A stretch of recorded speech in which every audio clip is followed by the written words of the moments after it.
ವಂದನೆಗಳು. ವಂದನೆಗಳು. ಎಲ್ಲರಿಗೂ ವಂದನೆಗಳು. ವಂದನೆಗಳು ಪಾಸ್ಟರ್. ವಂದನೆಗಳು. ವಾಯ್ಸ್ ಕೇಳಿಸ್ತಾ ಇದೆ ಎಲ್ಲರಿಗೂ? ಕೇಳಿಸ್ತಾ ಇದೆ. ಕೇಳಿಸುತ್ತೆ ಅಣ್ಣ. ಸರಿ ಕೇಳಿಸುತ್ತೆ. ಓಕೆ, ಎಲ್ಲರೂ ತಲೆ ಬಗ್ಸ್ರಿ, ಪ್ರಾರ್ಥನೆ.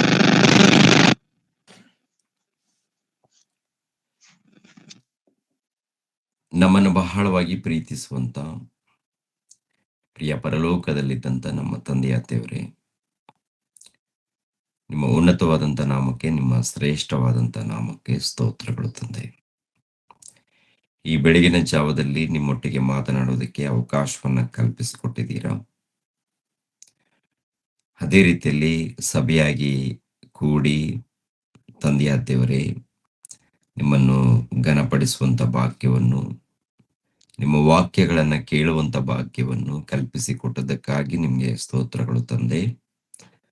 ನಿಮ್ಮ ವಚನಗಳನ್ನು ಮಾತನಾಡುವಾಗ ಪವಿತ್ರಾತ್ಮರ ಸಹಾಯವನ್ನು ದಯಪಾಲಿಸಿ ತಂದೆ, ಸಭೆಯಾಗಿ ಕೂಡಿ ಇದ್ದಂತ ಎಲ್ಲಾ ನಿಮ್ಮ ಮಕ್ಕಳಿಗಾಗಿ ಪ್ರಾರ್ಥಿಸ್ತಾ ಇದ್ದೀನಿ. ಎಲ್ಲರನ್ನು ಬಲಪಡಿಸಿ, ಎಲ್ಲರಿಗೂ ಬೇಕಾದಂತ ಆತ್ಮಿಕ ಆಹಾರವನ್ನು ದಯಪಾಲಿಸಿ,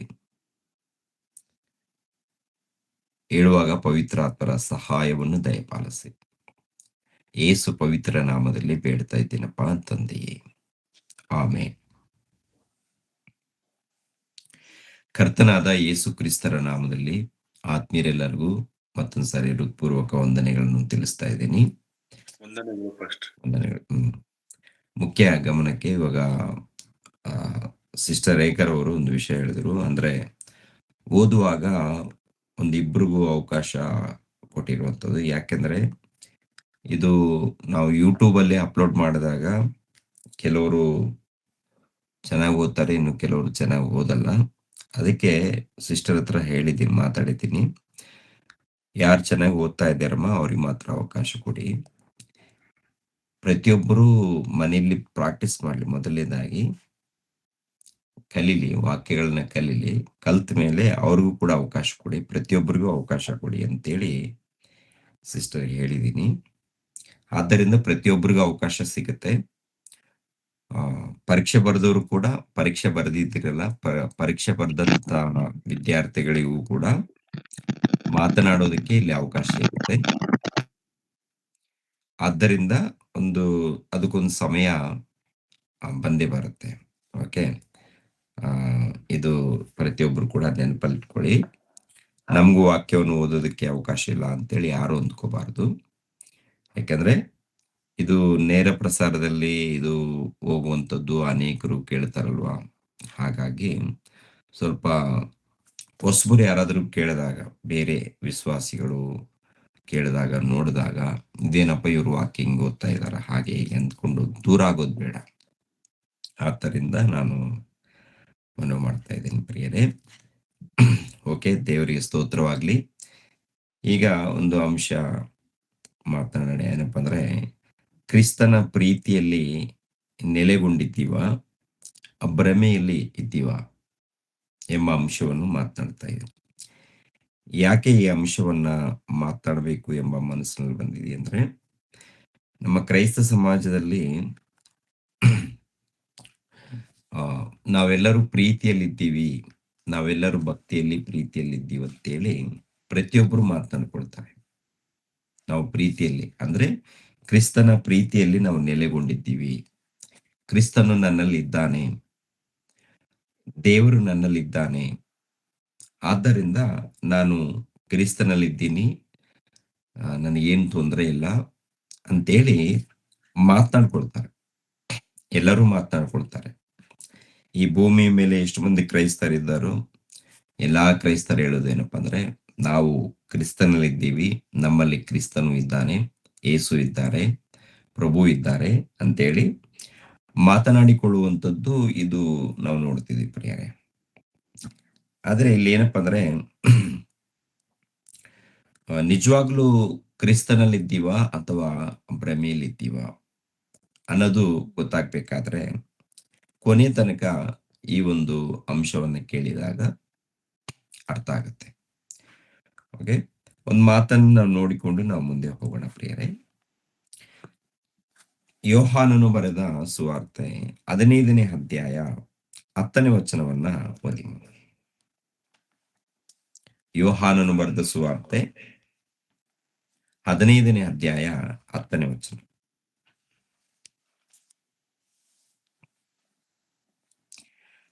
ನಾನು ನನ್ನ ತಂದೆಯ ಆಜ್ಞೆಗಳನ್ನು ಕೈಗೊಂಡು ನಡೆದು ಆತನ ಪ್ರೀತಿಯಲ್ಲಿ ನೆಲೆಗೊಂಡಿರುವ ಮೇರೆಗೆ ನೀವು ನನ್ನ ಆಜ್ಞೆಗಳನ್ನು ಕೈಗೊಂಡು ನಡೆದರೆ ನನ್ನ ಪ್ರೀತಿಯಲ್ಲಿ ನೆಲೆಗೊಂಡಿರುವಿರಿ ಅಂತಾರೆ.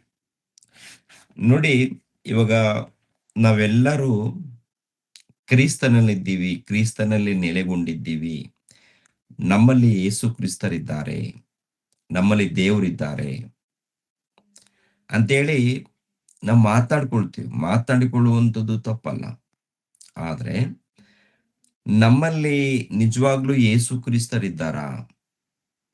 ಯೇಸು ಕ್ರಿಸ್ತರ ಪ್ರೀತಿ ನಮ್ಮೆಲ್ಲರಲ್ಲಿ ನೆಲೆಗೊಂಡಿದೆಯಾ? ಅಂದರೆ ನಮ್ಮೆಲ್ಲರಂದ್ರೆ ನಾವೆಲ್ಲರೂ ಕ್ರೈಸ್ತರೆಲ್ಲರೂ ಒಂದೇ. ಇದರಲ್ಲಿ ಏನಪ್ಪಾ ಅಂದ್ರೆ ಅನೇಕ ಪಂಗಡಗಳು ಬಂದಿದೆ, ಅನೇಕ ಗುಂಪಿದೆ. ಆದರೆ ವಾಕ್ಯದ ಪ್ರಕಾರ ನೋಡುವಾಗ ಕ್ರೈಸ್ತರಂದ ಮೇಲೆ ಎಲ್ಲರೂ ಒಂದೇ, ಯೇಸು ಕ್ರಿಸ್ತರ ದೇಹದಲ್ಲಿ ಸೇರಿಸಲ್ಪಟ್ಟವರು. ಯಾವಾಗ ನಾವು ತಂದೆಯ ಮಗನ ಪವಿತ್ರಾತ್ಮನ ಹೆಸರಿನಲ್ಲಿ ದೀಕ್ಷಾಸ್ನಾನ ತಗೊಳ್ತೀವೋ ಆಗ ಕ್ರಿಸ್ತನ ದೇಹದಲ್ಲಿ ನಾವು ಸೇರಿಸಲ್ಪಟ್ಟಿದ್ದೀವಿ. ಕ್ರಿಸ್ತನ ದೇಹದಲ್ಲಿ ಯಾವಾಗ ನಾವು ದೀಕ್ಷಾಸ್ನಾನ ತಗೊಂಡು ಸೇರಿಸಲ್ಪಡ್ತೀವೋ ಅವಾಗ ನಾವು ಒಂದೇ ಆಗ್ತೀವಿ, ಎಲ್ಲರೂ ಒಂದೇನೆ. ನೀವು ಬೇರೆ, ನಾವು ಬೇರೆ, ನಿಮ್ ಸಭೆ ಬೇರೆ, ನಮ್ಮ ಸಭೆ ಬೇರೆ ಅಂತೇಳಿ ಇಲ್ಲಿ ಮಾತಾಡ್ಕೊಳ್ತಾರೆ. ಅಂದ್ರೆ ವಾಕ್ಯದ ಪ್ರಕಾರ ನೋಡುವಾಗ ಎಲ್ಲರೂ ಕೂಡ ಒಂದೇ ಅಂತ ಹೇಳ್ತಾರೆ ದೇವರು. ಎಲ್ಲರೂ ಒಂದೇ, ನೀವೆಲ್ಲರೂ ಕ್ರಿಸ್ತನ ದೇಹದಲ್ಲಿ, ಅಂದ್ರೆ ನನ್ನ ದೇಹದಲ್ಲಿ ನೀವು ಸೇರಿಸಲ್ಪಟ್ಟವರು ಅಂತ. ಯಾವಾಗ ನಾವು ದೀಕ್ಷಾ ಸ್ನಾನ ಪಡ್ಕೊಳ್ತೀವೋ ಅವಾಗ ಸೇರಿಸಲ್ಪಡ್ತೀವಿ. ಒಂದು ವೇಳೆ ದೀಕ್ಷಾ ಸ್ನಾನ ಪಡ್ಕೊಂಡಿಲ್ಲ ಅಂದ್ರೆ ಇನ್ನು ಯೇಸು ಕ್ರಿಸ್ತರ ದೇಹದಲ್ಲಿ ಸೇರಿಸಲ್ಪಟ್ಟಿಲ್ಲ ಅಂತ ಅರ್ಥ. ಯೇಸು ಕ್ರಿಸ್ತರ ದೇಹದಲ್ಲಿ ಸೇರಿಸಲ್ಪಟ್ಟಿಲ್ಲ. ಯಾವಾಗ ನಾವು ತಂದೆಯ ಮಗನ ಪವಿತ್ರಾತ್ಮನ ಹೆಸರಲ್ಲಿ ನಾವು ಬ್ಯಾಪ್ಟಿಸಮ್ ಎನ್ನುವಂಥದ್ದು ತಗೊಳ್ತೀವೋ ಅವಾಗ ಈ ಸಭೆ ಅಂತಾರೆ. ಅಂದ್ರೆ ಒಳ್ಳೆ ಅನೇಕ ರೀತಿಯಲ್ಲಿ ವರ್ಣಿಸ್ತಾರೆ, ಹೋಲಿಸ್ತಾರೆ. ಒಂದು ನೋಡಿ, ಸಭೆ ಅಂತಾರೆ, ನನ್ನ ಸಭೆ, ಸಭೆಗೆ ನನ್ನ ಆಲಯ, ಸಭೆಗೆ ನನ್ನ ದೇಹ ಅಂತಾರೆ. ಇನ್ನು ಸಭೆಗೆ ನನ್ನ ಹೆಂಡತಿ ಅಂತಾರೆ, ಮತ್ತೆ ಸಭೆಗೆ ದೇವರ ರಾಜ್ಯನೂ ಅಂತಾರೆ, ಸಭೆಗೆ ನೂತನ ಯೆರೂಸಲೇಮ್ ಪಟ್ಟಣನೂ ಅಂತಾರೆ, ನೂತನ ಸೃಷ್ಟಿ ಅಂತಾರೆ. ಕೆಲವು ಹೋಲಿಸ್ತಾರೆ. ಅದೇ ಪ್ರಕಾರ ಪರದೈಸಿ, ನನ್ನ ಪರದೈಸು ಅಂತಾರೆ. ಈ ರೀತಿ ಸಭೆಗೆ ದೇವರು ಬಿರುದು ಕೊಟ್ಟಿರುವಂಥದ್ದು. ಆ ಸಭೆಯಲ್ಲಿ ನಾವು ಸೇರಿ ಒಂದು ವೇಳೆ ವಾಕ್ಯದ ಪ್ರಕಾರ ನಡ್ಕೊಂಡಾಗ ಅವಾಗ ನಾವು ಎಲ್ಲಿದ್ದೀವಿ ಅಂತ ಗೊತ್ತಾಗತ್ತೆ. ಅಂದ್ರೆ ಯೇಸು ಕ್ರಿಸ್ತರಲ್ಲಿ ನಾವೆಲ್ಲರೂ ಇದ್ದೀವಿ ಅಂತ ಗೊತ್ತಾಗತ್ತೆ. ಇವಾಗ ಯೇಸು ಪ್ರಭು ಹೇಳುವಂತ ಮಾತೇನಂದ್ರೆ, ನಾನು ತಂದೆಯಲ್ಲಿ ನೆಲೆಗೊಂಡಿದ್ದೇನೆ ಅಂತಾರೆ. ನಾನು ತಂದೆಯ ಪ್ರೀತಿಯಲ್ಲಿ ನೆಲೆಗೊಂಡಿದ್ದೀನಿ ಅಂತಾರೆ. ಇವಾಗ ನಾವು ಪದೇ ಪದೇ ನಮ್ಮಲ್ಲಿ ಕ್ರಿಸ್ತನು ನೆಲೆಗೊಂಡಿದ್ದಾನೆ, ಇಲ್ಲ ನಾವು ಕ್ರಿಸ್ತನಲ್ಲಿ ನೆಲೆಗೊಂಡಿದ್ದೀವಿ, ಕ್ರಿಸ್ತನಲ್ಲಿ ನಾವಿದ್ದೀವಿ, ಅವ್ರು ನಮ್ಮಲ್ಲಿದ್ದಾರೆ ಅಂತೇಳಿ ಈ ರೀತಿ ಮಾತಾಡ್ಕೊಳ್ಳುವಾಗ ನಿಜವಾಗ್ಲೂ ನಮ್ಮಲ್ಲಿ ಇದ್ದಾನ ಇಲ್ವಾ? ಯಾಕಂದ್ರೆ ಯೇಸು ಕ್ರಿಸ್ತರು ನಮ್ಮಲ್ಲಿ ಇಲ್ಲದೆ ಹೋದ್ರೆ, ಯೇಸು ಕ್ರಿಸ್ತರ ಪ್ರೀತಿಯಲ್ಲಿ ನಾವು ನೆಲೆಗೊಳ್ಳದೆ ಹೋದ್ರೆ ನಾವು ಸರಿಪಡಿಸ್ಕೋಬೇಕು. ಇಲ್ಲಿ ಬದುಕಿರುವಾಗ್ಲೇನೆ ಸರಿಪಡಿಸ್ಕೋಬೇಕು. ಬದುಕಿರುವಾಗ, ಆರೋಗ್ಯವಾಗಿರುವಾಗ, ಅದು ಕೂಡ ಯೌವನ ಕಾಲದಲ್ಲಿ ನಾವು ಸರಿಪಡಿಸ್ಕೊಳ್ಬೇಕು. ಯಾಕೆಂದ್ರೆ ಪ್ರಿಯರಾದ ದೇವ್ರ ಮಕ್ಕಳಿರ, ವೃದ್ಧರ ಕಾಲ ಬರುತ್ತಲ್ಲ, ಅದು ಬಹಳ ಕಷ್ಟವಾಗಿರುತ್ತೆ. ಯಾಕೆಂದ್ರೆ ಊಟ ಮಾಡಿದ್ದು ಜೀರ್ಣ ಆಗಲ್ಲ, ಅನೇಕ ನೋವುಗಳು ಸ್ಟಾರ್ಟ್ ಆಗುತ್ತೆ, ಅನೇಕ ರೋಗಗಳು ಸ್ಟಾರ್ಟ್ ಆಗುತ್ತೆ, ಆಮೇಲೆ ಒಂದು ಹೆಜ್ಜೆ ಮುಂದೆ ಹಾಕ್ಬೇಕಂದ್ರೂ ಆಗಲ್ಲ. ಇವೆಲ್ಲ ಸಮಸ್ಯೆಗಳಿರುತ್ತೆ. ಅವಾಗ ದೇವರ ಸೇವೆ ಮಾಡಕ್ ಆಗಲ್ಲ. ಯಾಕಂದ್ರೆ ನಮ್ಮ ಆರೋಗ್ಯವನ್ನು ಕಾಪಾಡಿಕೊಳ್ಳೋದಕ್ಕೆ, ನಮ್ಮ ನೋವುಗಳನ್ನು ಸರಿಪಡಿಸ್ಕೊಳ್ಳೋದಕ್ಕೆ ಸಮಯ ಸಾಕಾಗಲ್ಲ ಅವಾಗ. ಆದ್ದರಿಂದ ಜಾಗ್ರತೆ ಪಡಿಪರಿದೆ.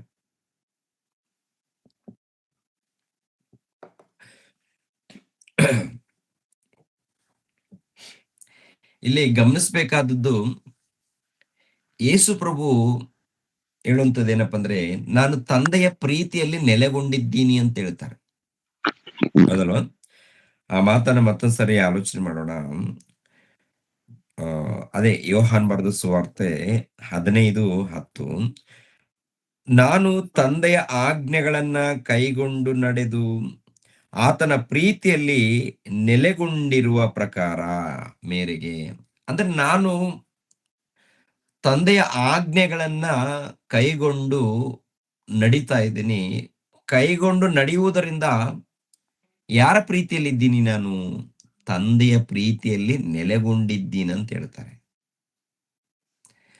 ಅಂದ್ರೆ ತಂದೆಯ ಪ್ರೀತಿಯಲ್ಲಿ ನೆಲೆಗೊಂಡಿರುವಂತದ್ದು ಹೇಗೆಪ್ಪ ಅಂತ ನೋಡುವಾಗ, ಆತನ ಆಜ್ಞೆಗಳನ್ನ ಅವರು ಕೈಗೊಂಡಿದ್ದಾರೆ. ಆತನ ಆಜ್ಞೆಗಳು ನೋಡಿ ಪ್ರಿಯರಾದ ದೇವರ ಮಕ್ಕಳಿರ, ಭೂಲೋಕಕ್ಕೆ ಬಂದ ಮೇಲೆ ಯೇಸು ಪ್ರಭು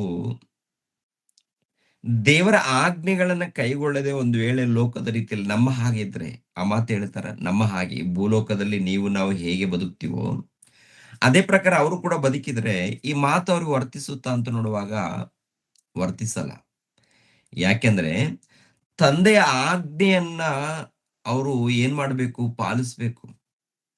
ಅದಕ್ಕೆ ನೋಡಿ, ಆದಿಕಾಂಡ ಮೊದಲುಗೊಂಡು ಪ್ರಕಟಣೆ ಗ್ರಂಥದವರೆಗೆ ನೋಡುವಾಗ ಹಳೆ ಒಡಂಬಡಿಕೆಯಲ್ಲಿ ಪ್ರವಾದನೆ ಬರೆಯಲ್ಪಟ್ಟಿರುತ್ತೆ. ಹೊಸ ಒಡಂಬಡಿಕೆ ಬಂದ ಮೇಲೆ ಏನ್ರಿ, ತಂದೆಯಾದ ದೇವರ ಚಿತ್ತವನ್ನು ನಾನು ನೆರವೇರಿಸುವುದಕ್ಕೆ ಬಂದಿದ್ದೀನಿ, ದೇವರ ಇಷ್ಟವನ್ನು ನೆರವೇರಿಸುವುದಕ್ಕೆ ಬಂದಿದ್ದೀನಿ, ದೇವರ ಕೆಲಸವನ್ನ ಮಾಡೋದಕ್ಕೆ ಬಂದಿದ್ದೀನಿ, ದೇವರ ಆಜ್ಞೆಗಳನ್ನ ನೆರವೇರಿಸುವುದಕ್ಕೆ ಬಂದಿದ್ದೀನಿ. ನನ್ನ ಇಷ್ಟವನ್ನು ನೆರವೇರಿಸುವುದಕ್ಕೆ ನಾನು ಬಂದಿಲ್ಲ, ನನ್ನ ಕೋರಿಕೆಗಳನ್ನು ತೀರ್ಕೊಳ್ಳೋಕೆ ನಾನು ಬಂದಿಲ್ಲ. ಈ ಲೋಕಕ್ಕೆ ನಾನು ಬಂದಿದ್ದೀನಿ ಪರಲೋಕದಿಂದ. ಅಂದ್ರೆ ತಂದೆ ಇದ್ದಾರೆ, ಆ ತಂದೆ ಇಷ್ಟವನ್ನ ನೆರವೇರಿಸೋದಕ್ಕೆ ನಾನು ಬಂದಿದ್ದೀನಿ ಅಂತೇಳಿ ಪದೇ ಪದೇ ಪದೇ ಪದೇ ಅನೇಕ ಸಾರಿ ಅವರು ಮಾತಾಡ್ತಾರೆ. ಪ್ರಿಯರಾದ ದೇವರ ಮಕ್ಕಳಿರ, ಇದೇ ಯೋಹಾನನು ಬರೆದ ಸುವಾರ್ತೆ 5ನೇ ಅಧ್ಯಾಯಕ್ಕೆ ಬರೋಣ. 5ನೇ ಅಧ್ಯಾಯ, ಇದೇ ಯೋಹಾನನು ಬರೆದ ಸುವಾರ್ತೆ 5ನೇ ಅಧ್ಯಾಯ 30ನೇ ವಚನವನ್ನು ಕೂಡ ನೋಡಿ ಒಂದ್ಸಾರಿ. 30ನೇ ವಚನ. ನನ್ನಷ್ಟಕ್ಕೆ ನಾನೇ ಏನು ಮಾಡಲಾರೆನು, ತಂದೆ ಹೇಳಿದ್ದನ್ನು ಕೇಳಿ ನ್ಯಾಯ ತೀರಿಸುತ್ತೇನೆ ಮತ್ತು ಸ್ವಂತ ಚಿತ್ತ ನೆರವೇರಬೇಕೆಂದು ಅಪೇಕ್ಷಿಸದೆ ನನ್ನನ್ನು ಕಳುಹಿಸಿದಾತನ ಚಿತ್ತ ನೆರವೇರಬೇಕೆಂದು ಅಪೇಕ್ಷಿಸುವುದರಿಂದ ನಾನು ಮಾಡುವ ತೀರ್ಪು ನ್ಯಾಯವಾಗಿದೆ. ಸಾಕು ನೋಡಿ, ಇದರಲ್ಲಿ ಗಮನಿಸ್ರಿ, ನನ್ನಷ್ಟಕ್ಕೆ ನಾನೇ ಏನು ಮಾಡಲಾರೆನು ಅಂದ್ರೆ ಅವರು ಮಾಡಿರುವಂತ ಪ್ರತಿ ಕಾರ್ಯ ಇದೆಯಲ್ಲ, ಏನೇ ಆಗಿರ್ಬೋದು, ಸುವಾರ್ತೆ ಆಗಿರ್ಬೋದು, ಇಲ್ಲಾಂದ್ರೆ ಸ್ವಸ್ಥತೆಗಳಾಗಿರ್ಬೋದು, ಇಲ್ಲಪ್ಪ ಅಂದ್ರೆ ತಮ್ಮ ಜೀವಿತ ಅರ್ಪಣೆ ಮಾಡಿಕೊಳ್ಳುವಂಥದ್ದಾಗಿರ್ಬೋದು, ಇವೆಲ್ಲ ಯಾರ ಚಿತ್ತದ ಪ್ರಕಾರ ನಡೆದಿದ್ದಾರೆ ಅಂತ ಗೊತ್ತಾಗುತ್ತೆ. ನನ್ನಷ್ಟಕ್ಕೆ ನನ್ನಷ್ಟಕ್ಕೆ ನಾನೇ ಏನು ಮಾಡಲಾರೆನು, ತಂದೆ ಹೇಳಿದ್ದನ್ನೇ ಕೇಳಿ ನ್ಯಾಯ ತೀರಿಸುತ್ತೇನೆ ಮತ್ತು ಸ್ವಂತ ಚಿತ್ತ ನೆರವೇರಬೇಕೆಂದು ಅಪೇಕ್ಷಿಸದೆ ನನ್ನನ್ನು ಕಳಿಸಿದಾತನ ಚಿತ್ತ ನೆರವೇರಬೇಕೆಂಬುದೇ ಅಪೇಕ್ಷಿಸುವವನಾಗಿದ್ದರಿಂದ. ಈ ವಚನವನ್ನ ಗಮನಿಸ್ರಿ. ಲೋಕಾಧಿಪತಿ ಅಂದ್ರೆ ಒಡೆಯನು, ಟೋಟಲ್ ಜಗತ್ತಿಗೆ ಒಡೆಯನು, ಮಹಾಶಕ್ತನು ಆತನು. ಮಹಾಶಕ್ತನಾಗಿರುವಂತ ಆತನೇ ತಂದೆ ಏನ್ ಹೇಳಿದ್ದಾರೋ ಅದನ್ನೇ ಕೇಳಿ ಅದನ್ನೇ ಭೂಲೋಕದಲ್ಲಿ ನೆರವೇರಿಸೋದಕ್ಕೆ ಬಂದಿದ್ದೀನಿ. ನನ್ನ ಇಷ್ಟವನ್ನು ನಾನು ನೆರವೇರಿಸೋದಕ್ಕೆ ನಾನು ಬಂದಿಲ್ಲ. ನನ್ನ ಇಷ್ಟವನ್ನು ಇಲ್ಲ ನನ್ನ ಕೋರಿಕೆಗಳನ್ನು ಇಲ್ಲಿ ಲೋಕದಲ್ಲಿ ತೀರಿಸಿಕೊಳ್ಳೋದಕ್ಕೆ ನಾನು ಬಂದಿಲ್ಲ. ನಾನು ಈ ಲೋಕದಲ್ಲಿ ಬಂದಿದ್ದೀನಿ ಅಂದ್ರೆ ಕಾರಣ ತಂದೆ ಇಷ್ಟವನ್ನ ನೆರವೇರಿಸೋದಕ್ಕೆ, ತಂದೆ ಆಜ್ಞೆಗಳನ್ನ ಪಾಲಿಸೋದಕ್ಕೆ ಅಂತೇಳಿ. ಅಂದ್ರೆ ಪ್ರಿಯರೇ ಗಮನಿಸ್ಬೇಕು, ಮಹಾಶಕ್ತನು ಆತನು, ಆತನೇ ಈ ಮಾತು ಹೇಳಿರುವಾಗ ಮತ್ತೆ ನೀವು ನಾವು ಹೇಗಿರ್ಬೇಕು ಅಂದ್ರೆ, ಎಲ್ಲಾರು ಕ್ರೈಸ್ತರೆಲ್ಲ ಟೋಟಲ್ ಏನಪ್ಪ ಅಂದ್ರೆ, ಇವಾಗ ಸಭೆಯಾಗಿ ಕೂಡುವಂತ ನಾವಾಗಿರ್ಬೋದು, ಇನ್ನು ಹೊರಗಡೆ ಕ್ರೈಸ್ತರಿದ್ದಾರಲ್ಲ ಪ್ರಿಯರೇ, ಅನೇಕರು ಏನಪ್ಪ ಅಂತ ನೋಡುವಾಗ ಏನ್ರಿ, ಲೋಕದ ರೀತಿಯಲ್ಲಿ ಬಹಳ ಮಂದಿ ನಡೀತಾ ಇರ್ತಾರೆ. ಒಂದ್ ವೇಳೆ ಲೋಕದ ರೀತಿಯಲ್ಲಿ ನಡೆದಾಗ ದೇವರನ್ನ ಪಕ್ಕಕ್ಕಿಟ್ಟು ಜೀವಿಸಿದಾಗ ಸತ್ ಮೇಲೆ ಎಲ್ಲಿಗೆ ಹೋಗ್ತಾರೆ? ಸತ್ತ ಮೇಲೆ ಪರಲೋಕಕ್ಕೆ ಹೋಗ್ಬೇಕಲ್ವಾ ನಾವೆಲ್ಲರೂ? ಪರಲೋಕಕ್ಕೆ ಹೋಗ್ಬೇಕು. ಪರಲೋಕಕ್ಕೆ ಹೋಗ್ಬೇಕಾದ್ರೆ ನಮ್ಮಲ್ಲಿ ಏನಾದ್ರೂ ತಪ್ಪುಗಳಿದ್ದಾಗ ಅವನ್ನ ಸರಿಪಡಿಸ್ಕೊಳ್ಳದೆ ಹೋದ್ರೆ ದೊಡ್ಡ ನಷ್ಟ ಹೊಂದುತ್ತೀವಿ ನಾವು. ಯಾಕಂದ್ರೆ ಈ ಒಂದು ವಿಡಿಯೋ ನಾವು ಮಾತಾಡೋದಕ್ಕೆ ಏನಪ್ಪಾ ಅಂದ್ರೆ ಕೇವಲ ನಮಗ್ ಮಾತ್ರವಲ್ಲ, ಇದು ಅನೇಕರು ಕೇಳಬೇಕು, ಅನೇಕರು ತಿಳ್ಕೊಳ್ಬೇಕು, ಅನೇಕರು ದೇವರ ಬಳಿಗೆ ಬರಬೇಕು. ದೇವರಿಂದ ದೂರ ಆಗ್ಬಾರ್ದು. ನಮ್ಮ ಮಾತಿನಿಂದ ದೇವರಿಗೆ ದೂರ ಆಗ್ಬಾರ್ದು ಪ್ರಿಯರೇ. ನಮ್ಮ ನಡವಳಿಕೆಯಿಂದ ದೇವರಿಗೆ ದೂರ ಆಗ್ಬಾರ್ದು. ದೇವರಿಂದ ದೂರ ಆಗ್ಬಾರ್ದು. ಜನ ಇನ್ನೊಬ್ರು ಬರ್ತಾರಲ್ಲವ, ಯಾರಾದ್ರೂ ಹೊಸಬ್ರು ಯಾರಾದ್ರೂ ಬಂದಾಗ ದೂರ ಆಗ್ಕೊಡ್ದು ನಮ್ಮ ಮಾತಿನಿಂದ, ನಮ್ಮ ಪ್ರವರ್ತನೆಯಿಂದ. ಏನ್ರಿ, ಕೆಲವರು ನಮ್ಮಲ್ಲಿ ದೇವರಿದ್ದಾರೆ, ದೇವರ ಪ್ರೀತಿ ನಮ್ಮಲ್ಲಿ ನೆಲೆಗೊಂಡಿದೆ ಅಂತ ಹೇಳಿಕೊಂಡು ಪ್ರಿಯರ ದೇವರ ಮಕ್ಕಳಿರ ಏನೇನೋ ಮಾತಾಡ್ತಾ ಇರ್ತಾರೆ, ಸಭೆಯಲ್ಲಿ ಮಾತಾಡ್ತಾ ಇರ್ತಾರೆ. ಕೆಲವರು ದೂರವಾಗ್ತಾ ಇರ್ತಾರೆ. ಯಾಕ್ ಬೇಕ್ರಿ ಸಹವಾಸ ಅಂತೇಳಿ ದೂರ ಆಗ್ತಾ ಇರ್ತಾರೆ. ನೋಡಿ ಪ್ರಿಯರ ದೇವ್ರ ಮಕ್ಕಳಿರ, ಈ ಲೋಕದಲ್ಲಿ ಯಾವ್ದು ಹೇಗೆ ಇರ್ಲಿ, ಯಾರು ಹೇಗೆ ಮಾತಾಡ್ಲಿ, ಆದ್ರೆ ಒಂದು ಮಾತ್ರ ನಾವು ನೆನಪಲ್ಲಿ ಇಟ್ಕೊಳ್ಬೇಕು, ದೇವರಿಂದ ನಾವು ಯಾವತ್ತಿಗೂ ದೂರ ಆಗ್ಬಾರ್ದು. ಯಾರಿಂದ ದೂರ ಆಗ್ಬಾರ್ದು? ದೇವರಿಂದ ನಾವು ಯಾವತ್ತಿಗೂ ದೂರ ಆಗ್ಬಾರ್ದು. ಮನುಷ್ಯರ ಮಧ್ಯದಲ್ಲಿ ಏರುಪೇರು ಇರುತ್ತೆ ರೀ. ಮನುಷ್ಯರ ಮಧ್ಯದಲ್ಲಿ ಏನಪ್ಪಾ ಅಂದ್ರೆ ಒಬ್ರು ಏನೋ ಒರಟಾಗಿ ಮಾತಾಡ್ತಾರೆ ಒರಟಾಗಿ. ಅಂದ್ರೆ ಅವ್ರು ಮಾತಾಡೋ ರೀತಿ ನಮ್ಗೆ ಇಷ್ಟ ಆಗಲ್ಲ. ಆದ್ರೂ ಅವರಲ್ಲಿ ಭಕ್ತಿಯಲ್ಲಿ ಇರ್ತಾರೆ, ಆಮೇಲೆ ದೇವರ ಸಹವಾಸದಲ್ಲಿ ಪ್ರಾರ್ಥನೆಯಲ್ಲಿ ಬರ್ತಾ ಇರ್ತಾರೆ, ಹೋಗ್ತಾ ಇರ್ತಾರೆ. ಕೆಲವು ತಪ್ಪುಗಳು ಕಾಣ್ತಾ ಇರುತ್ತೆ, ಆದ್ರೂ ಕೂಡ ನಾವ್ ಏನ್ ಮಾಡ್ಬೇಕಂದ್ರೆ ಪ್ರೀತಿಸ್ಬೇಕು. ಮತ್ತೆ ಅವ್ರೇನೋ ಈ ತರ ಮಾತಾಡಿದ್ದಾರೆ, ಇವ್ರೇನೋ ಈ ತರ ಮಾತಾಡಿದ್ದಾರೆ ಅಂತೇಳಿ ನಾವು ದೇವರಿಂದ ದೂರ ಆಗ್ಬಾರ್ದು. ಯಾಕೆಂದ್ರೆ ನಮ್ಮ ಹೆತ್ತ ತಂದೆ ದೇವರು, ನಮ್ಮನ್ನ ಹೆತ್ತಿದಾರಲ್ವಾ, ಪ್ರಭು ನಮ್ಗೋಸ್ಕರ ಪ್ರಾಣ ತ್ಯಾಗ ಮಾಡಿದ್ದಾರೆ. ನಮ್ಗೋಸ್ಕರ ಪ್ರಾಣ ತ್ಯಾಗ ಮಾಡಿದವರು, ನಮ್ಗೋಸ್ಕರ ರಕ್ತ ಸುರಿಸಿದವರು ಪ್ರಭು ಆಗಿರುವಾಗ ಅವರಿಂದ ನಾವು ದೂರ ಆಗ್ಬಾರದು. ಸಮಸ್ಯೆಗಳು 100 ಇರ್ಲಿ, 1000 ಸಮಸ್ಯೆಗಳಿರ್ಲಿ, ಸಭೆಯಲ್ಲಿರ್ಬೋದು, ಮನೆಯಲ್ಲಿರ್ಬೋದು, ಹೊರಗಡೆ ಇರ್ಬೋದು, ಏನೇ ಇರ್ಲಿ, ದೃಢವಾಗಿ ನಾವು ಇರಬೇಕು. ಕ್ರಿಸ್ತನಲ್ಲಿ ನೆಲೆಗೊಂಡಿರ್ಬೇಕು. ನಾವು ಕ್ರಿಸ್ತನಲ್ಲಿ ನೆಲೆಗೊಂಡಿರ್ಬೇಕು. ಇವಾಗ ಕ್ರಿಸ್ತನಲ್ಲಿ ನಾವು ನೆಲೆಗೊಂಡಿದ್ದೀವಾ ಇಲ್ವಾ ಅಂತ ಗೊತ್ತಾಗ್ಬೇಕಾದ್ರೆ, ಇವಾಗ ಯೇಸು ಕ್ರಿಸ್ತರು ಹೇಳ್ತಾರೆ, ನಾನು ತಂದೆಯಲ್ಲಿ ನೆಲೆಗೊಂಡಿದ್ದೀನಿ. ತಂದೆಯಲ್ಲಿ ನಾನು ಹೇಗೆ ನೆಲೆಗೊಂಡಿದ್ದೀನಿ ಅಂದ್ರೆ, ಆತನು ಹೇಳಿರೋ ಪ್ರಕಾರ ನಾನು ನಡೀತಾ ಇದ್ದೀನಿ, ಆತನ ಆಜ್ಞೆಗಳನ್ನ ಕೈಗೊಂಡು ನಡೀತಾ ಇದ್ದೀನಿ, ಆತನ ಚಿತ್ತವನ್ನ ನೆರವೇರಿಸ್ತಾ ಇದ್ದೀನಿ. ಈ ಲೋಕದಲ್ಲಿ ಏನಪ್ಪಾ ಅಂದ್ರೆ, ನಾನು ಊಟ ಮಾಡಿದ್ರು, ನಾನು ಒಂದ್ ಹೆಜ್ಜೆ ಮುಂದೆ ಹಾಕಿದ್ರು, ನನ್ನ ತಂದೆ ಚಿತ್ತ ನೆರವೇರ್ಬೇಕು, ನನ್ನ ತಂದೆಯ ಚಿತ್ತ ನೆರವೇರ್ಬೇಕು ಅಂತೇಳಿ. ಏನ್ರಿ, ನಾವು ಒಂದೊಂದು ಹೆಜ್ಜೆ ಹಾಕುವಾಗ ನಮ್ಮ ಚಿತ್ತವನ್ನ ನೆರವೇರಿಸ್ಕೊಳ್ಳೋದಕ್ಕೆ ಹೆಜ್ಜೆ ಹಾಕ್ತಿವ, ನಮ್ಮ ಕೋರಿಕೆಗಳನ್ನು ತೀರ್ಸ್ಕೊಳ್ಳೋದಕ್ಕೆ ನಾವು ಹೆಜ್ಜೆ ಹಾಕ್ತಿವ? ಏನ್ರಿ, ನಾವು ಹೊಟ್ಟೆ ತುಂಬ ಊಟ ಮಾಡೋಣ, ಮನೇಲಿ ಏನ್ರಿ ಒಳ್ಳೆ ರೀತಿಯಿಂದ ಇರೋಣ, ಸಂಸಾರದಲ್ಲಿ ತೊಂದರೆ ಏನಿಲ್ಲ, ಆದ್ರೆ ದಾರಿ ತಪ್ಪಕೂಡುದು. ಯಾಕೆಂದ್ರೆ ಈ ಕೊನೆ ಕಾಲದಲ್ಲಿ ಇದ್ದೀವಿ. ಯಾವಾಗ ಉಸಿರು ನಿಂತೋಗುತ್ತೋ ಗೊತ್ತಿಲ್ಲ, ಯಾವಾಗ ಜೀವಿತ ಮುಗಿದೋಗುತ್ತೋ ಗೊತ್ತಿಲ್ಲ. ನಾವು ದ್ವೇಷ, ಇಲ್ಲಾಂದ್ರೆ ಒಂದ್ ರೀತಿಯಲ್ಲಿ ಹಗೆ, ಇಲ್ಲಾಂದ್ರೆ ಕಪಟ, ಇವೆಲ್ಲ ತುಂಬಿಸ್ಕೊಂಡು ಹೃದಯದಲ್ಲಿ ನಾವು ದೇವರನ್ನ ಪ್ರೀತಿಸ್ತೀವಿ ಅಂತಂದ್ರೆ, ದೇವರೇನಾದ್ರೂ ಅಮಾಯಕರ? ಎಲ್ಲ ಗೊತ್ತಲ್ವಾ? ನಮ್ಗೇನು ಗೊತ್ತಿಲ್ಲ ರೀ. ಅಂದ್ರೆ ಮನುಷ್ಯರು ಇರ್ತೀವಲ್ಲ, ಮನುಷ್ಯರೇನಪ್ಪ ಅಂತಂದ್ರೆ, ನನ್ನ ಹೃದಯದಲ್ಲಿ ಏನ್ ನಡೀತಾ ಇದೆ ಅನ್ನೋದು ನನಗೆ ಗೊತ್ತು, ನಿಮ್ಮ ಹೃದಯದಲ್ಲಿ ಏನ್ ನಡೀತಾ ಇದೆ ಅನ್ನೋದು ನಿಮ್ಗೆ ಗೊತ್ತು. ಹೊರಗಡೆ ನಾವೆಲ್ಲರೂ ನೋಡುವಾಗ ಏನಪ್ಪಾ ಅಂದ್ರೆ ಎಲ್ಲರೂ ಭಕ್ತರಾಗಿ ನಾವು ಕಾಣ್ತೀವಿ, ಆದ್ರೆ ಹೃದಯದಲ್ಲಿ ಏನ್ ನಡೀತಾ ಇರುತ್ತೆ ಅನ್ನೋದು ಅದು ಮೊಟ್ಟ ಮೊದಲು ನಮಗೂ ದೇವರಿಗೆ ಗೊತ್ತಿರುವಂತದ್ದು, ಇನ್ಯಾರಿಗೂ ಗೊತ್ತಾಗಲ್ಲ. ಮತ್ತೆ ಹೃದಯದಲ್ಲಿ ಎಷ್ಟು ಪಾಪಗಳು ಜಾಸ್ತಿ ಇದೆಯಾ ಅಥವಾ ವಾಕ್ಯದ ಪ್ರಕಾರ ಜೀವಿತ ಜಾಸ್ತಿ ಇದೆಯಾ ಅಂತ ನೋಡುವಾಗ, ಏನ್ರಿ, ವಾಕ್ಯಗಳೇನು ಸ್ವಲ್ಪ ಇರುತ್ತೆ, ಲೋಕದ ಆಲೋಚನೆಗಳು ಅದು ಇದು ಎಲ್ಲ ತುಂಬಿಕೊಂಡಿರುತ್ತೆ, ಬಹಳ ಇರುತ್ತೆ. ದೊಡ್ಡ ಹೋರಾಟ ನಡೀತಾ ಇರುತ್ತೆ ಹೃದಯದಲ್ಲಿ, ಗೊತ್ತಾ ನಿಮ್ಗೆ? ನಿಜವಾಗ್ಲೂ ವಾಕ್ಯವನ್ನ ನಾವು ಧ್ಯಾನಿಸುವಾಗ, ವಾಕ್ಯವನ್ನ ಪರಿಶೋಧನೆ ಮಾಡುವಾಗ ಏನ್ರಿ, ದೇವ್ರು ಹೇಳ್ತಾರೆ, ಯೇಸುಪ್ರಭು ಹೇಳುವಂತ ಮಾತೇನಪ್ಪ ಅಂದ್ರೆ, ಪೂರ್ಣ ಹೃದಯದಿಂದ, ಪೂರ್ಣ ಪ್ರಾಣದಿಂದ, ಪೂರ್ಣ ಬುದ್ಧಿಯಿಂದ ದೇವರನ್ನ ಘನಪಡಿಸ್ಬೇಕಂತ ಹೇಳ್ತಾರೆ. ಪೂರ್ಣ ಅಂದ್ರೆ ಟೋಟಲ್ ಕಣಗಳಲ್ಲಿ ಯೇಸು ಇರಬೇಕು, ಕಣಗಳಲ್ಲಿ ತಂದೆಯಾದ ದೇವ್ರು ಇರ್ಬೇಕು, ಕಣಗಳಲ್ಲಿ ಪವಿತ್ರಾತ್ಮನೇ ಇರ್ಬೇಕು. ಅಂದ್ರೆ ಈ ಲೋಕದಲ್ಲಿ ನಾವು ಕೆಲಸ ಮಾಡ್ಕೋಬೇಕು.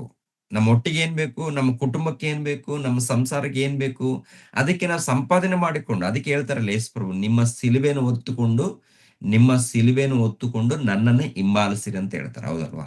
ನಿಮ್ಮ ಸಿಲುಬೆಯನ್ನು ಹೊತ್ತುಕೊಂಡು ನನ್ನನ್ನು ಹಿಂಬಾಲಿಸಿರಿ ಅಂದ್ರೆ ನಿಮ್ಮ ಸಂಸಾರದ ಕುಟುಂಬ ಆಗಿರ್ಬೋದು, ನಿಮ್ಮ ಸಮಸ್ಯೆಗಳಾಗಿರ್ಬೋದು. ಎರಡನೇದಾಗಿ ಸುವಾರ್ತೆ ಭಾರ ಇದೆ, ಸುವಾರ್ಥ ಭಾರ. ಹೌದಲ್ವಾ? ಈ ಸುವಾರ್ತೆ ಭಾರ ಇದೆ, ಕೆಲಸ ಇದೆ, ಇವೆಲ್ಲ ಹೊತ್ತುಕೊಂಡು ನನ್ನನ್ನು ಹಿಂಬಾಲಿಸ್ಬೇಕು ಅಂತ ಹೇಳ್ತಾರೆ. ಪ್ರಿಯರಾದ ದೇವರ ಮಕ್ಕಳಿರ ಆಲೋಚನೆ ಮಾಡಿ. ಅಂದ್ರೆ ನಾವು ಯಾವಾಗ್ಲೂ ದೇವರ ಧ್ಯಾನದಲ್ಲಿ, ಭಕ್ತಿಯಲ್ಲಿ, ಸೇವೆಯಲ್ಲಿ ನಿರಂತರ ಜೀವಿಸಬೇಕು ಮುಖ್ಯವಾಗಿ.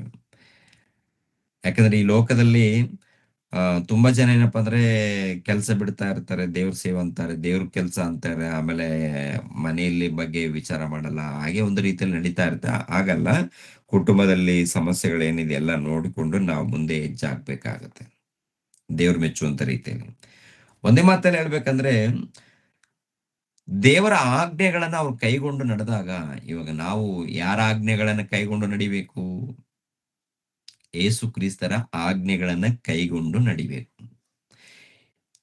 ಯೇಸು ಕ್ರಿಸ್ತರ ಆಜ್ಞೆಗಳನ್ನ ಕೈಗೊಂಡು ನಡೆದ್ರೆ ಯಾರಲ್ಲಿ ಇದ್ದೀವಿ ಅಂತ ಅರ್ಥ ಆಗುತ್ತೆ ಹೇಳಿ ಪ್ರಿಯರೇ? ಕ್ರಿಸ್ತನಲ್ಲಿ, ಅಂದ್ರೆ ಕ್ರಿಸ್ತನ ಪ್ರೀತಿಯಲ್ಲಿ ನಾವು ನೆಲೆಗೊಂಡಿದ್ದೀವಿ ಅಂತ ಅರ್ಥ ಆಗುತ್ತೆ. ಯೇಸು ಕ್ರಿಸ್ತರ ಪ್ರೀತಿಯಲ್ಲಿ ನೆಲೆಗೊಂಡಿದ್ದೀವಿ. ಇನ್ನೊಂದು ಮಾತನ್ನು ಕೂಡ ನೋಡೋಣ. 6ನೇ ಅಧ್ಯಾಯ 38ನೇ ವಚನ ನೋಡಿ. 6:38.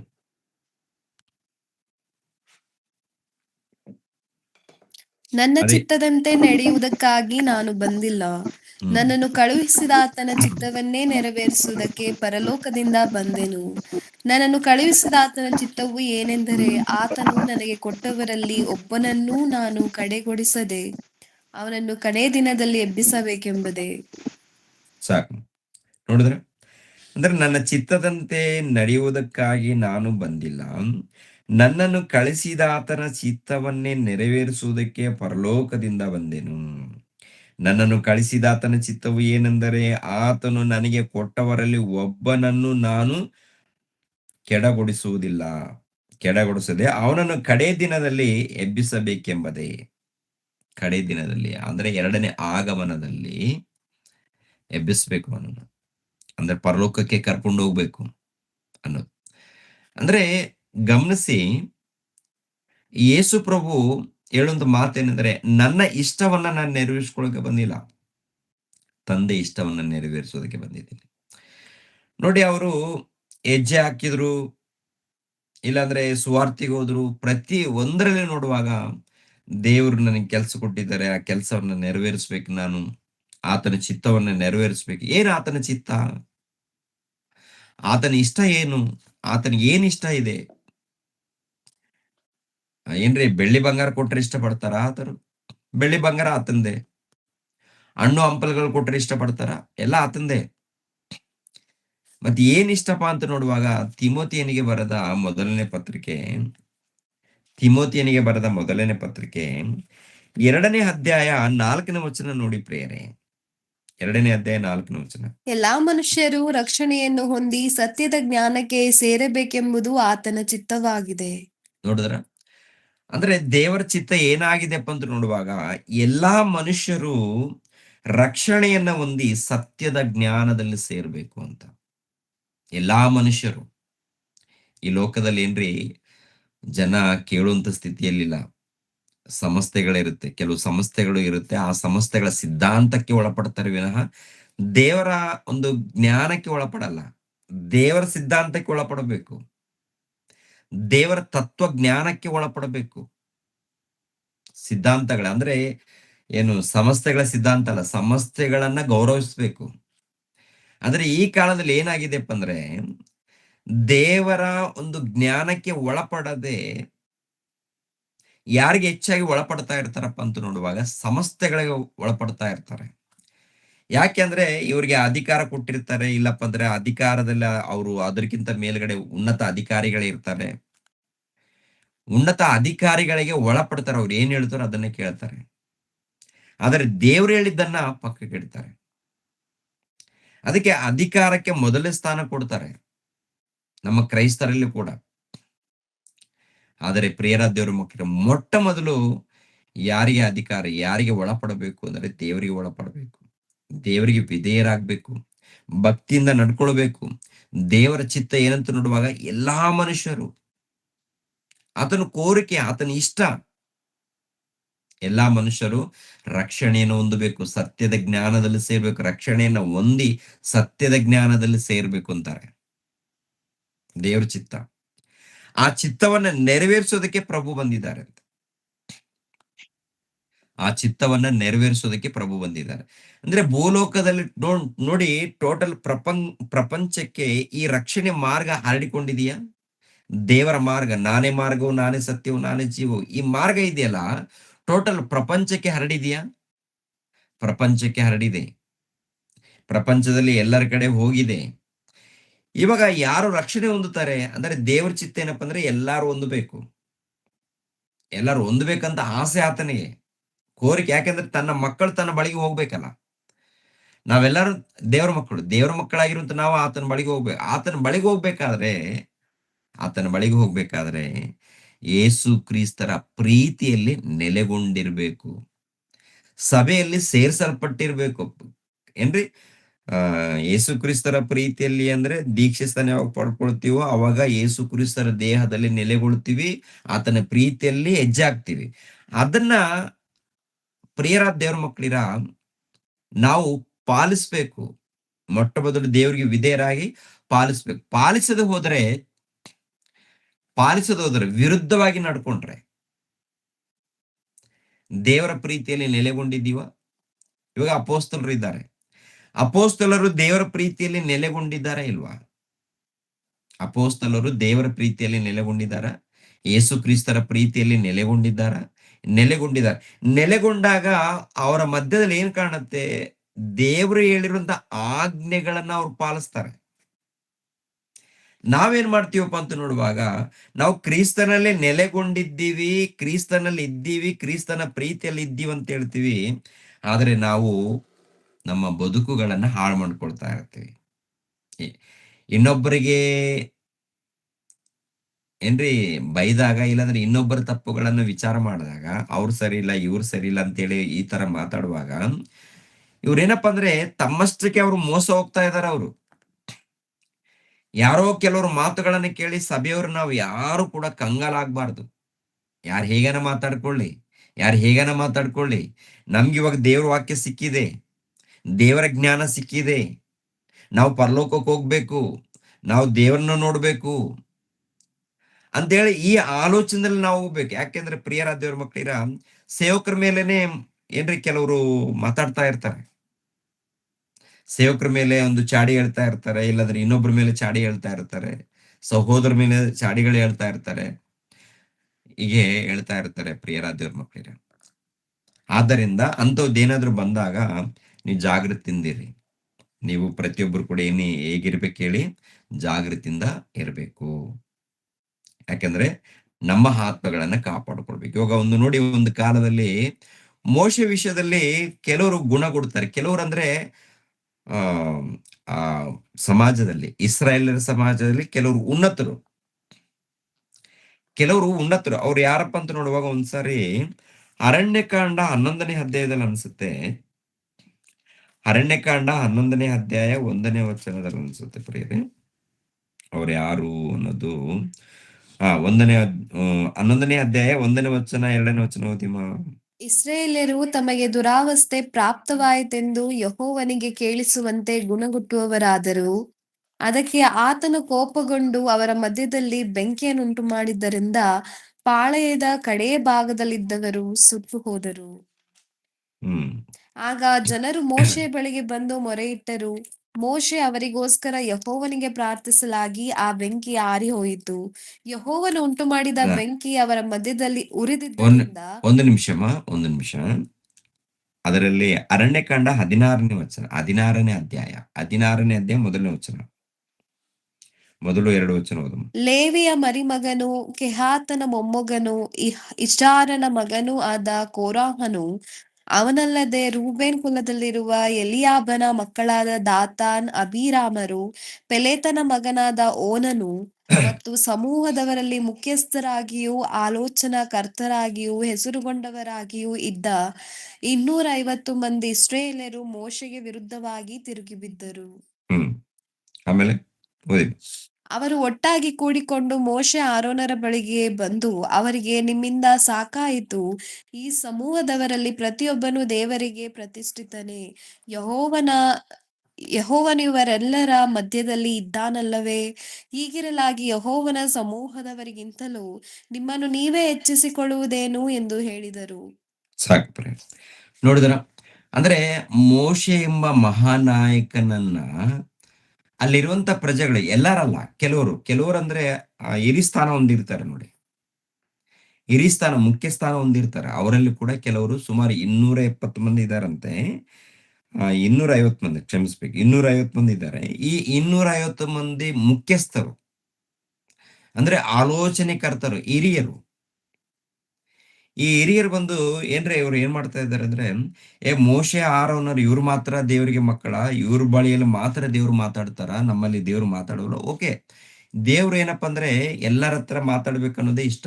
ಆದ್ರೆ ಯಥಾರ್ಥವಾಗಿದ್ದಾಗ ಎಲ್ಲರ ಜೊತೆಯಲ್ಲಿ ಇರ್ತಾರೆ.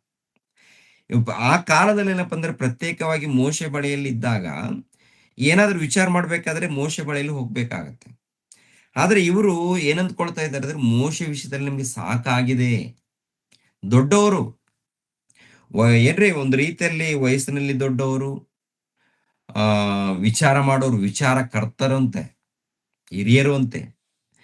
ಇವ್ರು ಏನ್ ಮಾಡ್ಬೇಕು ಅಂತ ನೋಡುವಾಗ ವಿಚಾರ ಮಾಡ್ಬೇಕಲ್ಲ. ಅದು ಬಿಟ್ಟು ಇವರು ಏನು ಹುಚ್ಚಿಡಿದಿದೆ ಅಂದ್ರೆ, ನಮಗೂ ಕೂಡ ಅಧಿಕಾರ ಬೇಕು, ನಮಗೂ ಕೂಡ ಈ ಸಭೆಯಲ್ಲಿ ಏನ್ ಬೇಕು, ಅಧಿಕಾರ. ನಮ್ಮ ಮಾತನ್ನ ನೀವು ಕೇಳಬೇಕು, ನಾವು ಹೇಳಿದ ಹಾಗೆ ನೀವು ನಡ್ಕೋಬೇಕು ಎಂಬ ಹುಚ್ಚು ಅಲ್ಲಿ ಪ್ರಾರಂಭವಾಗಿದೆ.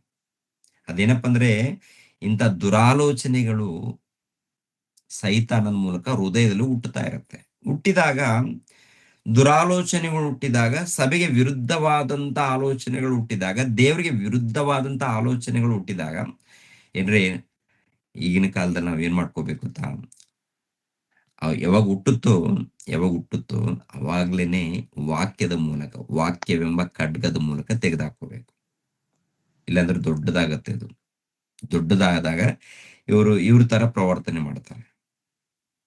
ಮೋಶೆ ಅವಶ್ಯಕತೆ ಇಲ್ಲ ಅಂತಾರೆ. ಅವ್ ಏನಪ್ಪಾ ಅಂದ್ರೆ, ಮೋಶೆ ನಮ್ಗೆ ಬೇಕಾಗಿಲ್ಲ. ಯಾಕೆ? ಅವ್ರ ಹತ್ರ ಮಾತ್ರ ಮಾತಾಡ್ತಾರ, ನಮ್ಮ ಹತ್ರ ಮಾತಾಡಲ್ವಾ? ಅವ್ರ ಹತ್ರ ಮಾತಾಡ್ತಾರೆ, ನಿನ್ನ ಹತ್ರ ಮಾತಾಡ್ತಾರೆ, ಮಾತಾಡ್ಲಿ, ಎಲ್ಲರೂ ಕಲಿಯೋಣ. ಓಕೆ, ಎಲ್ಲಾರು ದೇವ್ರ ಮಕ್ಳು, ಇರೆಲ್ಲ ಒಗ್ಗಟ್ಟಾಗೋಣ. ನಮ್ಗೆ ಏನ್ ಬೇಕು? ದೇವ್ರ ಬೇಕು, ದೇವ್ರ ಜ್ಞಾನ ಬೇಕು, ದೇವ್ರ ಪ್ರೀತಿ ಬೇಕು, ನಾವು ಪರಲೋಕಕ್ಕೆ ಹೋಗ್ಬೇಕು. ಈ ಲೋಕದಲ್ಲಿ ಏನಿದೆ ಎಲ್ಲ ನಾಶವಾಗತ್ತೆ, ಏನು ಉಳಿಯಲ್ಲ, ಎಲ್ಲ ಗತಿಸಿ ಹೋಗುತ್ತೆ, ಎಲ್ಲ ನಾಶವಾಗುತ್ತೆ. ನಾಶವಾಗುವಂತ ಈ ಲೋಕದಗೋಸ್ಕರ ತವಕ ಪಡುವಂಥದ್ದು ಸರಿನಾ? ತವಕಪಟ್ಟು ಆಮೇಲೆ ದೇವರ ಸೇವಕರ ಮೇಲೆ ನಿಂದನೆಗಳ ಹಾಕುವಂಥದ್ದು ಸರಿನಾ?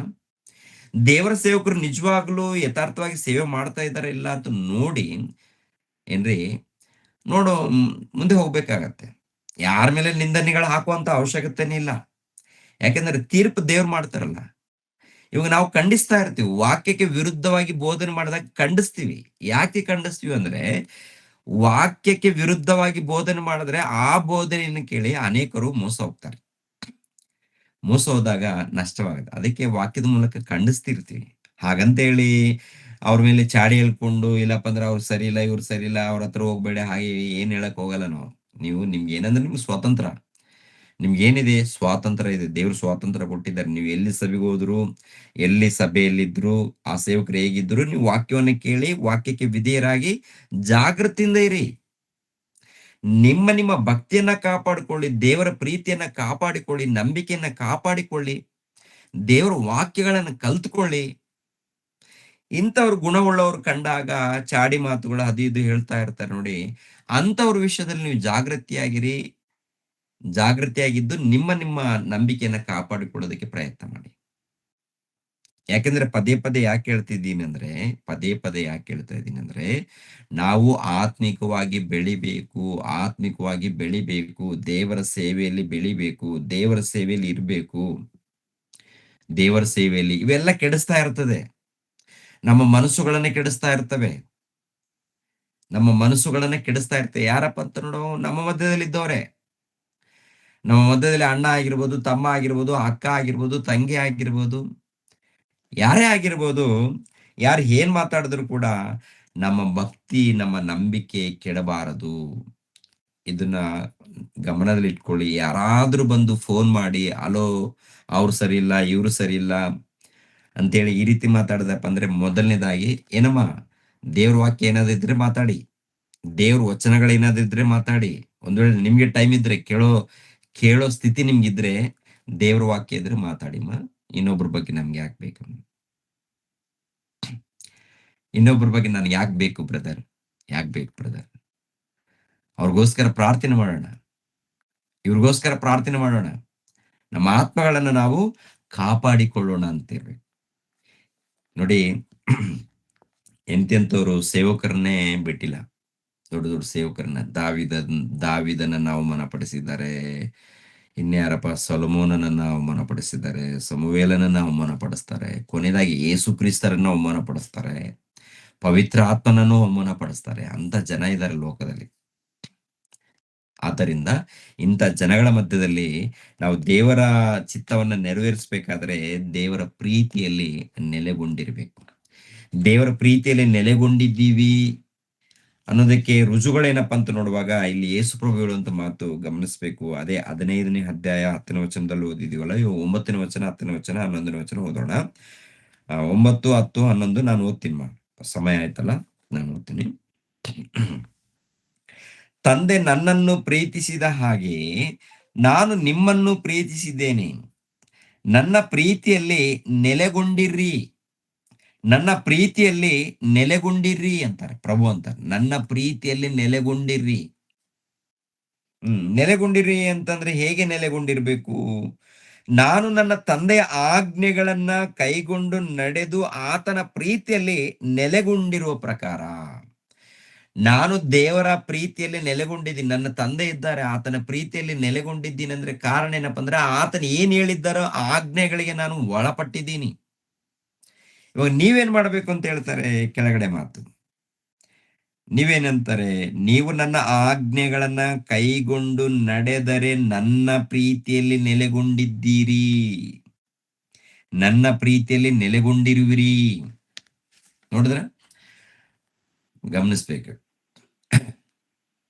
ಇವಾಗ ನನ್ನ ಪ್ರೀತಿಯಲ್ಲಿ ನೆಲೆಗೊಂಡಿದ್ದೀರಿ ಅನ್ನೋದಕ್ಕೆ ರುಜುಗಳೇನಪ್ಪಾ ಅಂತ ನೋಡುವಾಗ ಆತನ ಆಜ್ಞೆಗಳನ್ನ ಕೈಗೊಂಡು ನಡಿಬೇಕಂತೆ. ಆತನ ಆಜ್ಞೆಗಳೇನು? ಆತನ ಆಜ್ಞೆಗಳೇನು? ಪ್ರಿಯರ ದೇವ್ರ ಮಕ್ಕಳಿರ ಕೆಳಗಡೆ 11, ನನ್ನಲ್ಲಿರುವ ಆನಂದವು ನಿಮ್ಮಲ್ಲಿಯೂ ಇರಬೇಕೆಂತಲೂ ನಿಮ್ಮ ಆನಂದವು ಪರಿಪೂರ್ಣವಾಗಬೇಕೆಂತಲೂ ಇದನ್ನೆಲ್ಲ ನಿಮಗೆ ಹೇಳಿದ್ದೇನೆ. ನಾನು ನಿಮ್ಮನ್ನು ಪ್ರೀತಿಸಿದ ಮೇರೆಗೆ ನೀವು ಒಬ್ಬರನ್ನೊಬ್ಬರು ಪ್ರೀತಿಸಬೇಕೆಂಬುದೇ ನಾನು ಕೊಡುವ ಆಜ್ಞೆಯಾಗಿದೆ. ಒಬ್ಬರನ್ನೊಬ್ಬರು ಪ್ರೀತಿ ಅಂದ್ರೆ ಪ್ರಿಯರ ದೇವ್ರ ಮಕ್ಕಳಿರ, ಮೊಟ್ಟ ಮೊದಲು ನಮ್ಮನ್ನ ನಾವು ಪ್ರೀತಿಸಿಕೊಳ್ತೀವ? ನಮ್ಮನ್ನ ನಾವು ಪ್ರೀತಿಸಿಕೊಳ್ತೀವ? ನಮ್ಮನ್ನ ನಾವು ಪ್ರೀತಿಸಿಕೊಳ್ಳೋದಂದ್ರೆ ಅರ್ಥ ಏನು? ಇವಾಗ ನಮ್ಮಷ್ಟಕ್ಕೆ ನಾವು ಬೈಕೊಳ್ತೀವ? ನಮ್ಮಷ್ಟಕ್ಕೆ ನಾವು ಬೈಕೊಳ್ತೀವ ಪ್ರಿಯರೇ? ನಮ್ಮಷ್ಟಕ್ಕೆ ನಾವು ಒಡೆದುಕೊಳ್ತೀವ? ನಮ್ಮಷ್ಟಕ್ಕೆ ನಾವು ಬೈದುಕೊಳ್ಳಲ್ಲ, ನಮ್ಮಷ್ಟಕ್ಕೆ ನಾವು ಒಡೆದುಕೊಳ್ಳಲ್ಲ. ಓಕೆನಾ? ನಮ್ಮೇಲೆ ನಾವು ಕಲ್ಲನ್ನ ಎಸೆದುಕೊಳ್ಳಲ್ಲ.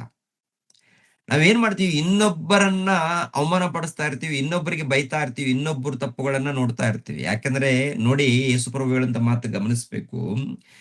ಮೊಟ್ಟ ಮೊದಲು ನಿಮ್ಮ ಕಣ್ಣಿನಲ್ಲಿರುವಂತ ತೊಲೆಯನ್ನು ತೆಗೆದು ಹಾಕಿಕೊಳ್ಳಿ, ಆಮೇಲೆ ಇನ್ನೊಬ್ಬರ ಕಣ್ಣಿನಲ್ಲಿ ರವೆ ಇದೆ ಅಂತ ಗೊತ್ತಾಗತ್ತೆ. ಅಂದ್ರೆ ಇನ್ನೊಬ್ಬರ ಬಗ್ಗೆ ತೀರ್ಪು ಮಾಡ್ತಾ ಇರ್ತಾರೆ, ಇನ್ನೊಬ್ಬರ ತಪ್ಪುಗಳನ್ನ ಎಣಿಸ್ತಾ ಇರ್ತಾರೆ.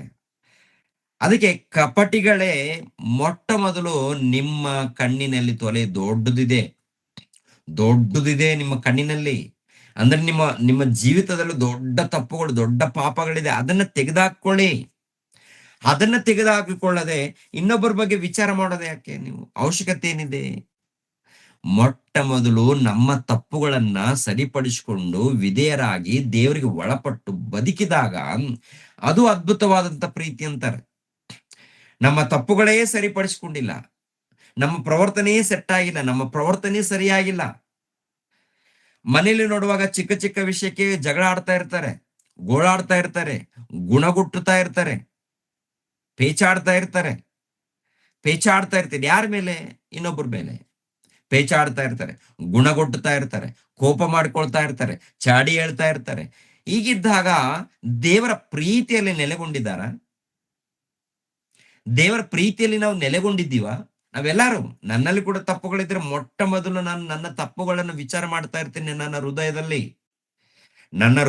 ಮೊಟ್ಟ ಮೊದಲೇನಪ್ಪ ಅಂದ್ರೆ, ನಾನು ಏನಾದ್ರೂ ಸಭೆಗೆ ಅನ್ಯಾಯವಾಗಿ ನಡ್ಕೊಂಡಿದ್ದೀನ, ನಾನು ಏನಾದ್ರೂ ವಾಕ್ಯಕ್ಕೆ ವಿರುದ್ಧವಾಗಿ ಮಾತಾಡ್ತಾ ಇದ್ದೇನೆ, ಎಲ್ಲಾದ್ರೂ ನೋಡಿ ಒಂದ್ಸರಿ ನೋಡಿ ಅಂತ ಮೊಟ್ಟ ಮೊದಲು ನನ್ನ ಹೃದಯವನ್ನ ನಾನು ನೋಡ್ಕೊಳ್ತಾ ಇರ್ತೀನಿ.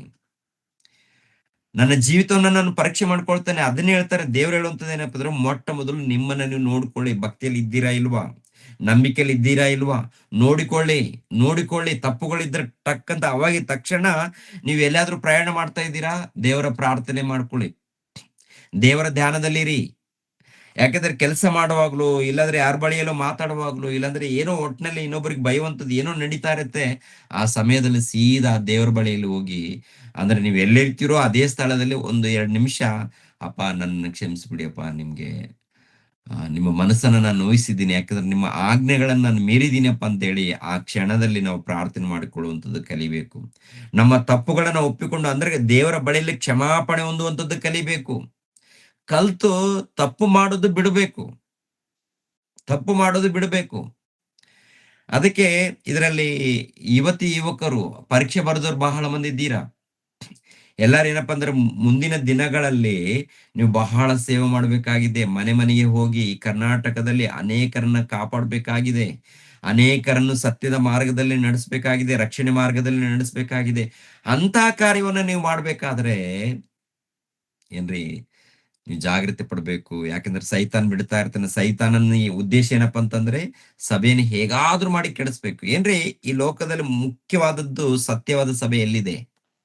ದೇವರ ಸಭೆ ಎಲ್ಲಿದೆ? ಅದ್ರ ಮೇಲೆ ಟಾರ್ಗೆಟ್ ಸೈತಾನನಿಗೆ ಟಾರ್ಗೆಟ್ ಎಲ್ಲಿ ಗೊತ್ತಾ? ಎಲ್ಲಿ ಸತ್ಯವಾದ ಸುವಾರ್ತೆ ನಡೀತಾ ಇದೆ, ಎಲ್ಲಿ ವಾಕ್ಯಗಳು ಕರೆಕ್ಟ್ ಆಗಿ ಬೋಧನೆ ಮಾಡ್ತಾ ಇರ್ತಾರೆ, ಎಲ್ಲಿ ಸೇವೆ ಡೆವಲಪ್ ಆಗ್ತಾ ಇರುತ್ತೆ, ಅಲ್ಲಿ ಅವನು ಏನಾಗ್ತಾ ಇರ್ತಾನೆ ಅಂದ್ರೆ, ಯಾರ ಮೂಲಕೋ ಬರ್ತಾ ಇರ್ತಾನೆ. ಸ್ತ್ರೀಯರ ಮೂಲಕ ಬರ್ಬೋದು, ಪುರುಷರ ಮೂಲಕ ಬರ್ಬೋದು. ಒಂದು ರೀತಿಯಲ್ಲಿ ಕಿರಿಕಿರಿ, ಒಂದು ರೀತಿಯಲ್ಲಿ ಸಮಸ್ಯೆ, ಓಕೆ, ಈ ರೀತಿ ನಡೀತಾ ಇರುತ್ತೆ. ನಡೆದಾಗ ಪ್ರಿಯರಾದ ದೇವರ ಮಕ್ಕಳಿರ, ನಿಮ್ಮ ಬಳಿಗೆ ಬರುತ್ತೆ, ನನ್ನ ಬಳಿಗೆ ಬರುತ್ತೆ, ಎಲ್ಲರ ಬಳಿಗೆ ಬರ್ತಾ ಇರುತ್ತೆ. ಬಂದಾಗ ನೀವು ದೃಢವಾಗಿ ನಿಲ್ಬೇಕು. ಯಾರಲ್ಲಿರ್ಬೇಕು? ಕ್ರಿಸ್ತನಲ್ಲಿರ್ಬೇಕು. ಕ್ರಿಸ್ತನ ಪ್ರೀತಿಯಲ್ಲಿದ್ರೆ ನಾವೇನ್ ಮಾಡ್ತೀವಿ? ಎಲ್ಲವನ್ನ ಸರಿಪಡಿಸ್ಕೊಂಡು, ಎಲ್ಲರನ್ನ ಕ್ಷಮಿಸ್ಕೊಂಡು ನಾವು ಮುಂದೆ ಹೋಗ್ತೀವಿ. ಕ್ಷಮಿಸ್ತೀವ, ಮತ್ತೆ ಅದು ಏನ್ರಿ, ಈ ಕೆಟ್ಟವ್ರು ಇರ್ತಾರಲ್ಲ, ಅಂದ್ರೆ ಅವರೇ ಕೆಟ್ಟೋಗಿರ್ತಾರೆ, ಅವ್ರ ಕುಟುಂಬ ಕೆಟ್ಟೋಗಿರುತ್ತೆ, ಆಮೇಲೆ ಇನ್ನೊಬ್ಬರನ್ನ ಕೆಡಿಸೋದಕ್ಕೆ ಪ್ರಯತ್ನ ಮಾಡ್ತಾ ಇರ್ತಾರೆ, ಮತ್ತೊಬ್ಬರನ್ನ ಕೆಡಿಸೋದಕ್ಕೆ ಪ್ರಯತ್ನ ಮಾಡ್ತಾ ಇರ್ತಾರೆ. ಅಂತವ್ರ ವಿಷಯದಲ್ಲಿ ನಾವು ಜಾಗೃತಿಯಾಗಿರ್ಬೇಕಂದ್ರೆ ನಾವು ಆತನ ಆಜ್ಞೆಗಳನ್ನ ಕೈಗೊಂಡು ನಡಿಬೇಕು ಅಂತ ಹೇಳ್ತಾರೆ. ದೇವರ ಆಜ್ಞೆಗಳನ್ನ ಕೈಗೊಂಡು ನಡೆಯದೆ ಹೋದ್ರೆ ನಾವು ಮೋಸ ಹೋಗ್ತೀವಿ ಏನ್ರಿ. ಅದಕ್ಕೆ ಈ ಮಾತನ್ನ ಗಮನಿಸ್ರಿ. ಇನ್ನೊಂದು ಮಾತನ್ನ ನಾವು ನೋಡೋಣ ಪ್ರಿಯರಾದ ದೇವರ ಮಕ್ಕಳಿರ. ಯಾವುದು? ಅದೇ ಯೋಹಾನನು ಬರೆದ ಮೊದಲನೇ ಪತ್ರಿಕೆ 2ನೇ ಅಧ್ಯಾಯ. ಯೋಹಾನನು ಬರೆದ ಮೊದಲನೇ ಪತ್ರಿಕೆ 2ನೇ ಅಧ್ಯಾಯ 3ನೇ ವಚನವನ್ನ ಓದೋಣ ಪ್ರಿಯರೇ. 3ನೇ ವಚನ 3, 4, 5, 6 ಇರುತ್ತೆ. ಓದ್ತೀನಿ ನಾನು. ನಾವು ಆತನ ಆಜ್ಞೆಗಳನ್ನು ಕೈಗೊಂಡು ನಡೆದರೆ ಅದರಿಂದಲೇ ಆತನನ್ನು ಬಲ್ಲವರಾಗಿದ್ದೇವೆಂದು ತಿಳಿದುಕೊಳ್ಳುತ್ತೇವೆ.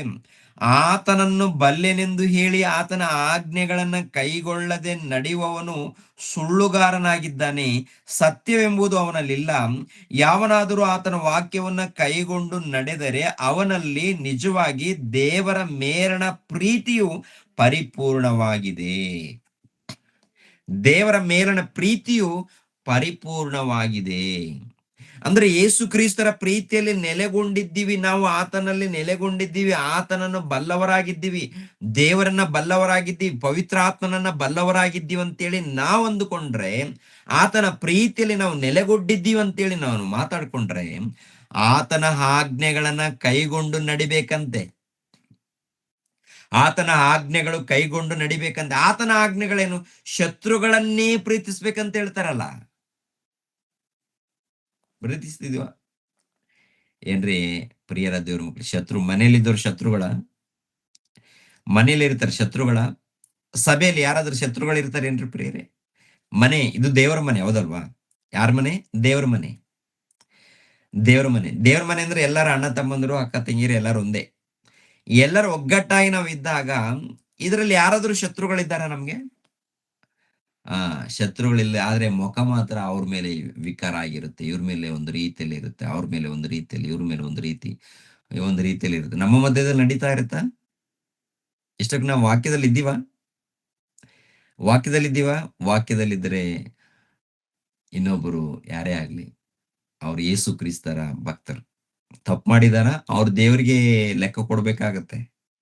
ಯಾರು ತಪ್ಪು ಮಾಡ್ತಾರೋ ಅವರು ದೇವರಿಗೆ ಲೆಕ್ಕ ಕೊಡ್ಬೇಕಾಗತ್ತೆ. ಆದ್ರೆ ನಮ್ಮಿಂದ ಇನ್ನೊಬ್ಬರು ನಾಶವಾಗಕೂಡ್ದು, ನಮ್ಮಿಂದ ಇನ್ನೊಬ್ರು ಮೋಸ ಹೋಗ್ಬಾರ್ದು, ನಮ್ಮಿಂದ ಇನ್ನೊಬ್ಬರು ನರಕಕ್ಕೆ ಹೋಗ್ಬಾರ್ದು.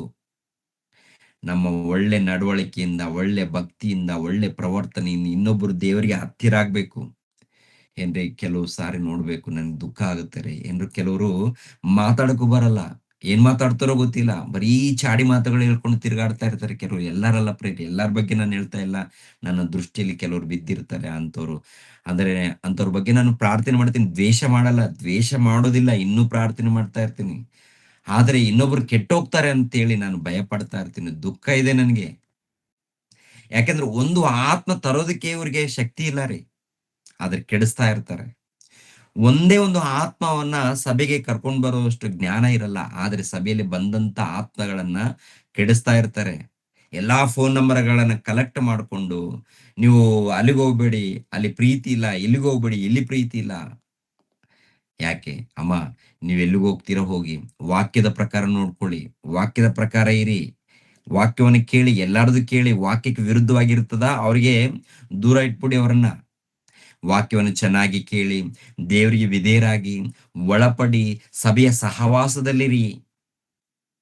ಒಟ್ಟಿನಲ್ಲಿ ದೇವರ ಅನ್ಯೋನ್ಯತೆ ಸಹವಾಸದಲ್ಲಿರ್ಬೇಕು. ನಮ್ಮಲ್ಲಿ ಕೂಡ ಕೆಟ್ಟ ಗುಣಗಳಿದೆಯಾ? ಕೆಟ್ಟ ಗುಣಗಳಿದ್ರೆ ನಾವು ಅದನ್ನ ವಾಕ್ಯದ ಮೂಲಕ ತೆಗೆದುಹಾಕೊಳ್ಬೇಕು. ವಾಕ್ಯದ ಮೂಲಕ ಏನ್ ಮಾಡ್ಬೇಕು ಹೇಳಿ? ತೆಗೆದುಹಾಕ್ಬೇಕು. ನೋಡಿ ಪ್ರಿಯರ ದೇವ್ರ ಮಕ್ಕಳಿರ, ನಾನು ಒಂದೇ ಮಾತು ಹೇಳೋದು, ಎಲ್ಲಾರನ್ನ ನಾನು ಪ್ರೀತಿಸ್ತಾ ಇರ್ತೀನಿ, ಎಲ್ಲರ ಬಗ್ಗೆ ಪ್ರಾರ್ಥನೆ ಮಾಡ್ತಾ ಇರ್ತೀನಿ. ನನ್ನ ಪ್ರಯಾಣದಲ್ಲಿ ಕೂಡ ಎಲ್ಲರನ್ನ ನೆನೆಸ್ಕೊಳ್ತಾ ಇರ್ತೀನಿ ನಾನು. ದೇವರೇ, ಮಕ್ಕಳನ್ನು ಕೊಟ್ಟಿದ್ದೀರಾ, ಆತ್ಮೀಯ ಮಕ್ಕಳನ್ನು, ಆತ್ಮೀಯ ಸಹೋದರನ್ನು ಕೊಟ್ಟಿದ್ದೀರಾ, ಇವರೆಲ್ಲರನ್ನ ಕಾಪಾಡ್ಕೊಳ್ಬೇಕಾದ್ರೆ ಏನ್ ಮಾಡ್ಬೇಕು? ಬೆಳಗ್ಗೆ ಗೂಗಲ್ ಮೀಟ್ ನಡೆಸ್ಬೇಕಾ? ಸಾಯಂಕಾಲ ನಡೆಸ್ಬೇಕಾ? ವಾಕ್ಯ ಹೇಳಬೇಕಾ? ಮತ್ತೆ ಇನ್ನು ಬೇರೆ ಏನ್ ಕಾರ್ಯಕ್ರಮ ತಂದೆ? ಮೀಟಿಂಗ್ ಮಾಡ್ಬೇಕಾ? ಮೀಟಿಂಗ್ ಮಾಡಿ ಇವ್ರನ್ನ ಬಲಪಡಿಸ್ಬೇಕಾ? ಅಥವಾ ಯಾರನ್ನಾದ್ರೂ ಕರೆ ಕಳಿಸ್ಕೊಂಡು ಒಳ್ಳೆ ಇನ್ನೂ ಹೆಚ್ಚಾಗಿ ತಿಳಿಸ್ಬೇಕಾ? ನಮ್ಗೆ ಏನ್ ಅನಿಸುತ್ತೋ ಅದು ಮಾಡ್ತಾ ಇರ್ತೀವಿ ಪ್ರಿಯರೇ, ಮಾಡ್ತಾ ಇರ್ತೀವಿ. ಪ್ರಿಯರ ದೇವ್ರ ಮಕ್ಕಳಿರ, ಸಭೆ ಎಲ್ಲಾರ್ಗೂ ಗೊತ್ತಿರುವಂತ ವಿಷಯ, ಆದ್ರೆ ನಮ್ಮೇಲೇನೆ ಕೆಲವರು ಕಲ್ಲೆಸಿಯೋರು ಇದ್ದಾರೆ. ನಿಮ್ಮೇಲೇನೂ ಎಸಿತಾರೆ, ನನ್ ಮೇಲೆ ಎಸಿತಾರೆ, ಇನ್ನೊಬ್ರ ಮೇಲೆ ಎಸಿತಾರೆ. ಅಂದ್ರೆ ಚಾಡಿ ಹೇಳುವಂತದ್ದೇ ಅರ್ಥ ಅದು, ಮತ್ತೇನಲ್ಲ. ಚಾಡಿ ಹೇಳೋದು ಹಿಂದಿಂದ ತಿವಿತಾ ಇರ್ತಾರೆ ಶೂರಿಯಿಂದ.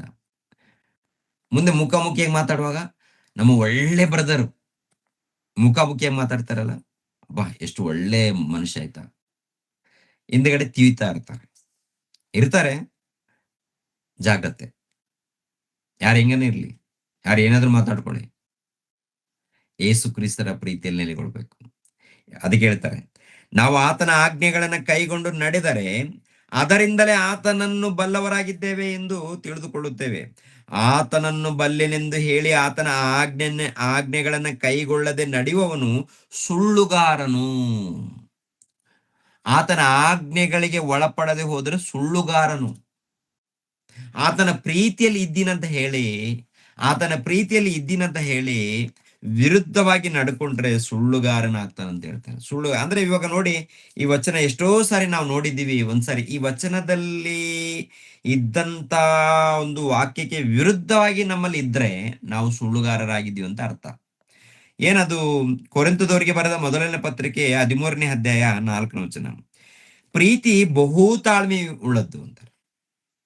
ಪ್ರೀತಿ ಬಹು ತಾಳ್ಮೆಯುಳ್ಳದ್ದು, ಪ್ರೀತಿ ದಯೆ ತೋರಿಸುವುದು, ಪ್ರೀತಿ ಹೊಟ್ಟೆ ಕಿಚ್ಚು ಪಡುವುದಿಲ್ಲ, ಹೊಗಳಿಕೊಳ್ಳುವುದಿಲ್ಲ, ಉಬ್ಬಿಕೊಳ್ಳುವುದಿಲ್ಲ, ಮರ್ಯಾದೆಗೆಟ್ಟು ನಡೆಯುವುದಿಲ್ಲ, ಸ್ವಪ್ರಯೋಜನವನ್ನು ಚಿಂತಿಸುವುದಿಲ್ಲ, ಸಿಟ್ಟುಗೊಳ್ಳುವುದಿಲ್ಲ, ಅಪಕಾರವನ್ನು ಮನಸ್ಸಿನಲ್ಲಿ ಇಟ್ಟುಕೊಳ್ಳುವುದಿಲ್ಲ, ಅನ್ಯಾಯವನ್ನು ನೋಡಿ ಸಂತೋಷ ಪಡದೆ ಸತ್ಯಕ್ಕೆ ಜಯವಾಗುವಲ್ಲಿ ಸಂತೋಷ ಪಡುತ್ತದೆ, ಎಲ್ಲವನ್ನು ಅಡಗಿಸಿಕೊಳ್ಳುತ್ತದೆ, ಎಲ್ಲವನ್ನು ನಂಬುತ್ತದೆ, ಎಲ್ಲವನ್ನು ನಿರೀಕ್ಷಿಸುತ್ತದೆ, ಎಲ್ಲವನ್ನು ಸಹಿಸಿಕೊಳ್ಳುತ್ತದೆ. ಪ್ರೀತಿಯು ಎಂದಿಗೂ ಬಿದ್ದೋಗುವುದಿಲ್ಲ. ಅಂದ್ರೆ ಯೇಸು ಕ್ರಿಸ್ತರ ಪ್ರೀತಿಯಲ್ಲಿ ನೆಲೆಗೊಂಡಿದ್ರೆ, ಯೇಸು ಕ್ರಿಸ್ತನ ಪ್ರೀತಿಯಲ್ಲಿ ನೆಲೆಗೊಂಡಿದ್ರೆ ನಾವು ಇಂಥ ಗುಣವುಳ್ಳವರಾಗಿರ್ತೀವಿ.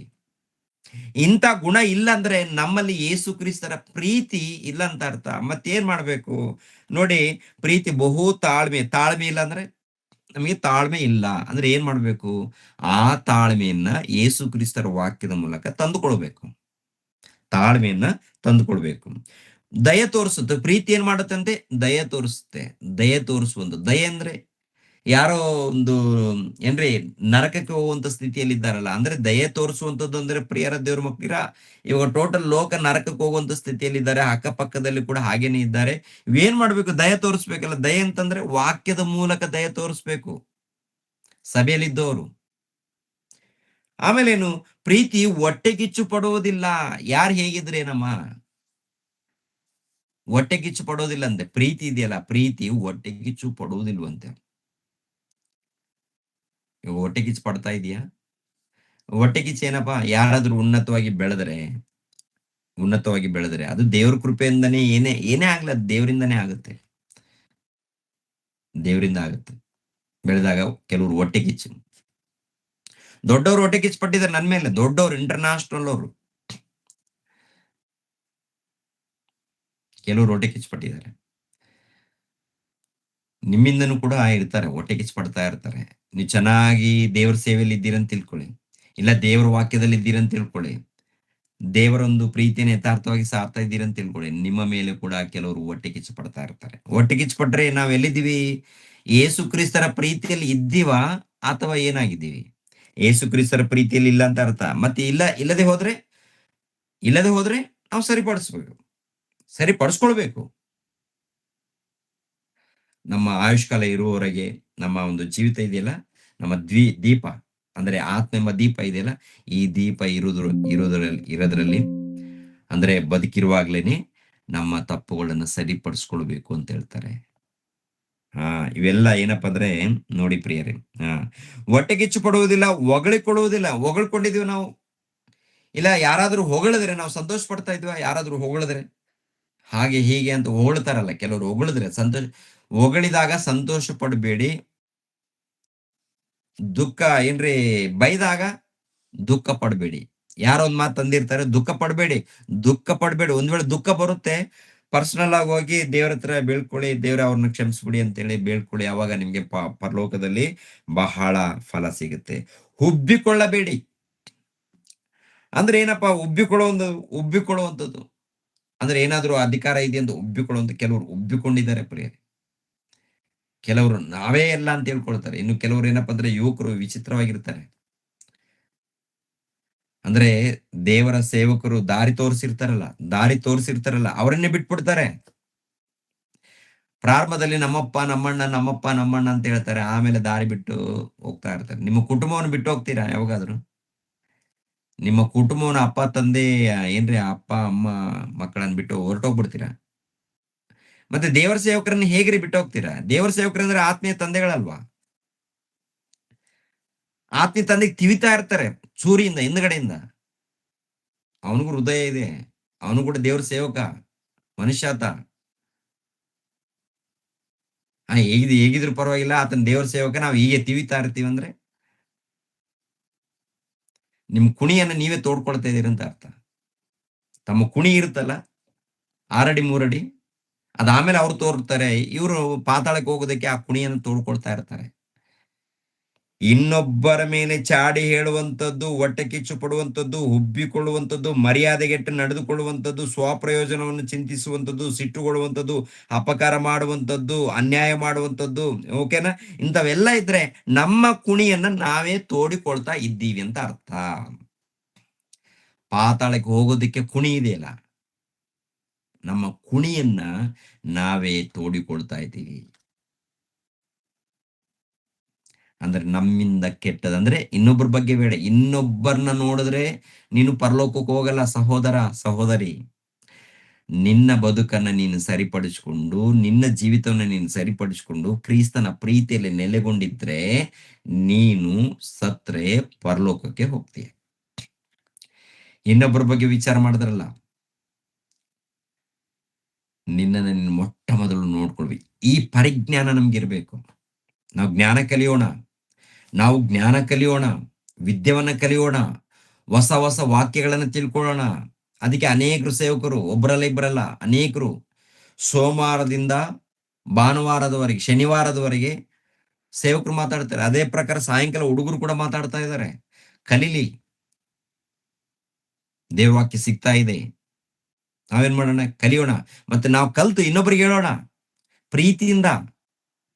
ದುಃಖ ಪಡುವಂತ ರೀತಿಯಲ್ಲ, ಪ್ರೀತಿಯಿಂದ ಹೇಳಿ ಇನ್ನೊಬ್ಬರನ್ನ ದೇವರ ಬಳಿಗೆ ನಡೆಸ್ಬೇಕಾದ್ರೆ ಇವೆಲ್ಲ ಗುಣಗಳ ಇರ್ಬೇಕು. ಇದಕ್ಕೆ ವಿರುದ್ಧವಾಗಿದ್ದರೆ ಕ್ರಿಸ್ತನ ಪ್ರೀತಿಯಲ್ಲಿ ನೆಲೆಗೊಂಡಿಲ್ಲ ಅಂತ ಅರ್ಥ. ಕ್ರಿಸ್ತನ ಪ್ರೀತಿಯಲ್ಲಿ ನೆಲೆಗೊಂಡವ್ರು ಏನ್ ಮಾಡ್ತಾರೆ ಅಂದ್ರೆ ಆತನ ಆಜ್ಞೆಗಳನ್ನ ಕೈಗೊಂಡು ನಡೀತಾರೆ.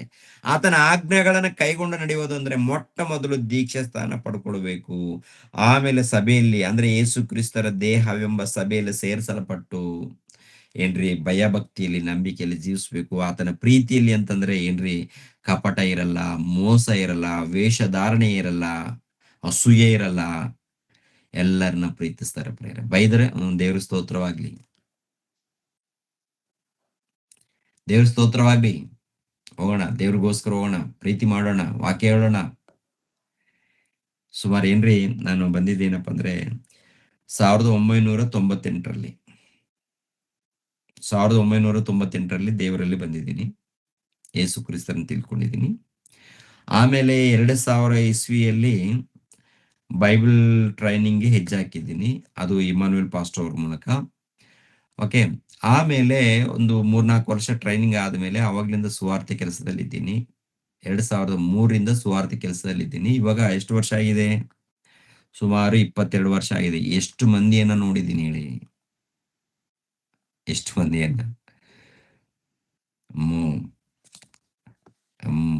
ತುಂಬಾ ಮಂದಿ ಏನಪ್ಪಾ ಅಂದ್ರೆ ಸ್ವಾರ್ಥ, ಹೊಟ್ಟೆಕಿಚ್ಚು, ಇಲ್ಲೋಗ ಉಬ್ಬಿಕೊಳ್ಳುವಂಥದ್ದು, ಆಮೇಲೆ ಸಭೆಯಲ್ಲಿ ಒಬ್ಬರ ಹತ್ರ ಹೋಗಿ ಚಾಡಿಗಳಿಗೆ ಹೇಳಿ ದೂರ ಆಗುವಂಥದ್ದು, ಸಭೆ ಒಡೆಯುವಂಥದ್ದು, ಇದೇ ಬಹಳ ನಡೆದಿದ್ದಾರೆ. ಅನೇಕರು ಹೀಗೇನೆ ಮಾಡಿದ್ದಾರೆ. ಇವಾಗ ಹಾಗಾಗ್ಬಾರ್ದು, ಆಗ್ಲೇಬಾರ್ದು. ಪ್ರತಿಯೊಬ್ಬರು ಸರಿಪಡಿಸ್ಕೊಳ್ಳೋದು ಮೊಟ್ಟ ಮೊದಲು. ಅದಕ್ಕೆ ನಾನು ಎಲ್ಲಿಯಾದ್ರೂ ತಪ್ಪಿದ್ಯಾ ಅಂತೇಳಿ ನಾನು ನೋಡ್ಕೊಳ್ತಾ ಇರ್ತೀನಿ. ನೀವು ಕೂಡ ಅಷ್ಟೇ. ಏನಾದ್ರೂ ನಮ್ಮಲ್ಲಿ ತಪ್ಪುಗಳಿದೆಯಾ? ನಾವು ಸರಿಪಡಿಸ್ಕೊಂಡು ಏನ್ ಮಾಡೋಣ ಹೇಳಿ? ನಾವು ದೇವರ ಸಭೆಯಲ್ಲಿ ಇದ್ದಾಗ ಆ ಸಭೆಯನ್ನ ಕಾಪಾಡಿಕೊಳ್ಳೋಣ. ನಮ್ಮ ಆತ್ಮಗಳನ್ನ ನಾವು ಕಾಪಾಡಿಕೊಳ್ಳೋಣ.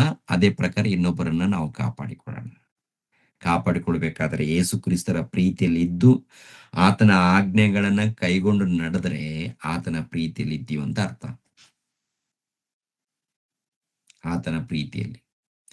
ಆತನ ಆಜ್ಞೆಗಳನ್ನ ಕೈಗೊಂಡು ನಡೆದ್ರೆ ಆತನ ಪ್ರೀತಿಯಲ್ಲಿ ಇದ್ದೀವಂತ ಅರ್ಥ. ಆತನ ಆಜ್ಞೆಗಳನ್ನ ಕೈಗೊಂಡಿಲ್ಲ, ನಾವು ಯೇಸು ಕ್ರಿಸ್ತರ ಪ್ರೀತಿಯಲ್ಲಿ ಇದ್ದೀವಿ, ನೆಲೆಗೊಂಡಿದ್ದೀವಿ ಅಂದ್ರೆ ಇದು ನಿಜನ ಸುಳ್ಳನ? ನಿಜನ ಅಥವಾ ಭ್ರಮೆಯಲ್ಲಿ ಇದ್ದೀವ? ಪ್ರೀತಿಯಲ್ಲಿ ನೆಲೆಗೊಂಡ್ರೆ, ಓಕೆನಾ? ಪ್ರೀತಿಯಲ್ಲಿ ನೆಲೆಗೊಂಡಿದ್ರೆ ಏನ್ ಮಾಡ್ತೀವಿ? ಪ್ರೀತಿಯಲ್ಲಿ ನೆಲೆಗೊಂಡಿದ್ರೆ ಅಂದ್ರೆ ದೇವರ ಆಜ್ಞೆಯನ್ನು ಕೈಗೊಂಡು ನಡೀತೇವೆ. ದೇವರ ಆಜ್ಞೆಗಳನ್ನ ಕೈಗೊಂಡು ನಾವು ನಡೆಯುವಂಥದ್ದು. ನಮ್ಗೆ ಗೊತ್ತಾಗತ್ತಲ್ಲ ದೇವರ ಆಜ್ಞೆಗಳನ್ನ ನಾವು ಕೈಗೊಂಡಿಲ್ವಾ, ಅಥವಾ ನಮ್ದು ಏನಾದ್ರೂ ತಪ್ಪಾಗಿ ನಡೀತಾ ಇದೆ ಅಂತ ನಮ್ಮ ಮನಸ್ಸಿಗೆ ಗೊತ್ತಾಗಲ್ಲ? ನಮ್ಮ ಮನಸ್ಸಿಗೆ ಗೊತ್ತಾಗತ್ತೆ. ಆದ್ದರಿಂದ ಈ ಲೋಕದಲ್ಲಿ ಅನೇಕ ಬೋಧನೆಗಳು ಬಂದಿದೆ. ಅನೇಕರು ಕೆಟ್ಟೋಗ್ತಾ ಇದ್ದಾರೆ, ದಾರಿ ತಪ್ಪುತ್ತಾ ಇದ್ದಾರೆ, ಭಕ್ತಿಯನ್ನು ಹಾಳು ಮಾಡ್ಕೊಳ್ತಾ ಇದ್ದಾರೆ, ದೇವರಿಂದ ದೂರವಾಗ್ತಾ ಇದ್ದಾರೆ.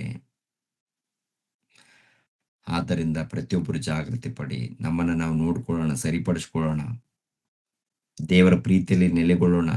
ದೇವರ ಪ್ರೀತಿಯಲ್ಲಿ ನೆಲೆಗೊಂಡಿದ್ದೀವಿ ಅಂದ್ರೆ ಮೊಟ್ಟ ಮೊದಲು ದೀಕ್ಷಾ ಸ್ಥಾನ ಪಡ್ಕೊಂಡು ಪ್ರಾರ್ಥನೆಯಲ್ಲಿ ಅನ್ಯೋನ್ಯತೆ ಸಹವಾಸದಲ್ಲಿರ್ತಾರೆ.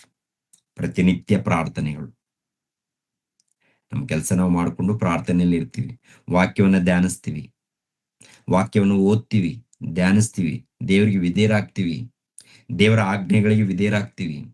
ಆಮೇಲೇನು ನಮ್ಮ ಕೈಲಾದಷ್ಟು ಮಟ್ಟಿಗೆ ನಮ್ಗೆ ಏನ್ ಕೈಲಾಗುತ್ತೆ ಆ ಕೈಲಾಗೋ ಪ್ರಕಾರ ಏನ್ ಮಾಡ್ತೀವಿ ಹೇಳಿ, ಸ್ವಾರ್ಥಿ ಕೆಲಸ ಮಾಡ್ತೀವಿ. ಇಲ್ಲ ಒಂದು ಆತ್ಮವನ್ನ ಸಭೆಗೆ ತರೋದಕ್ಕೆ ಪ್ರಯತ್ನ ಮಾಡ್ತೀವಿ.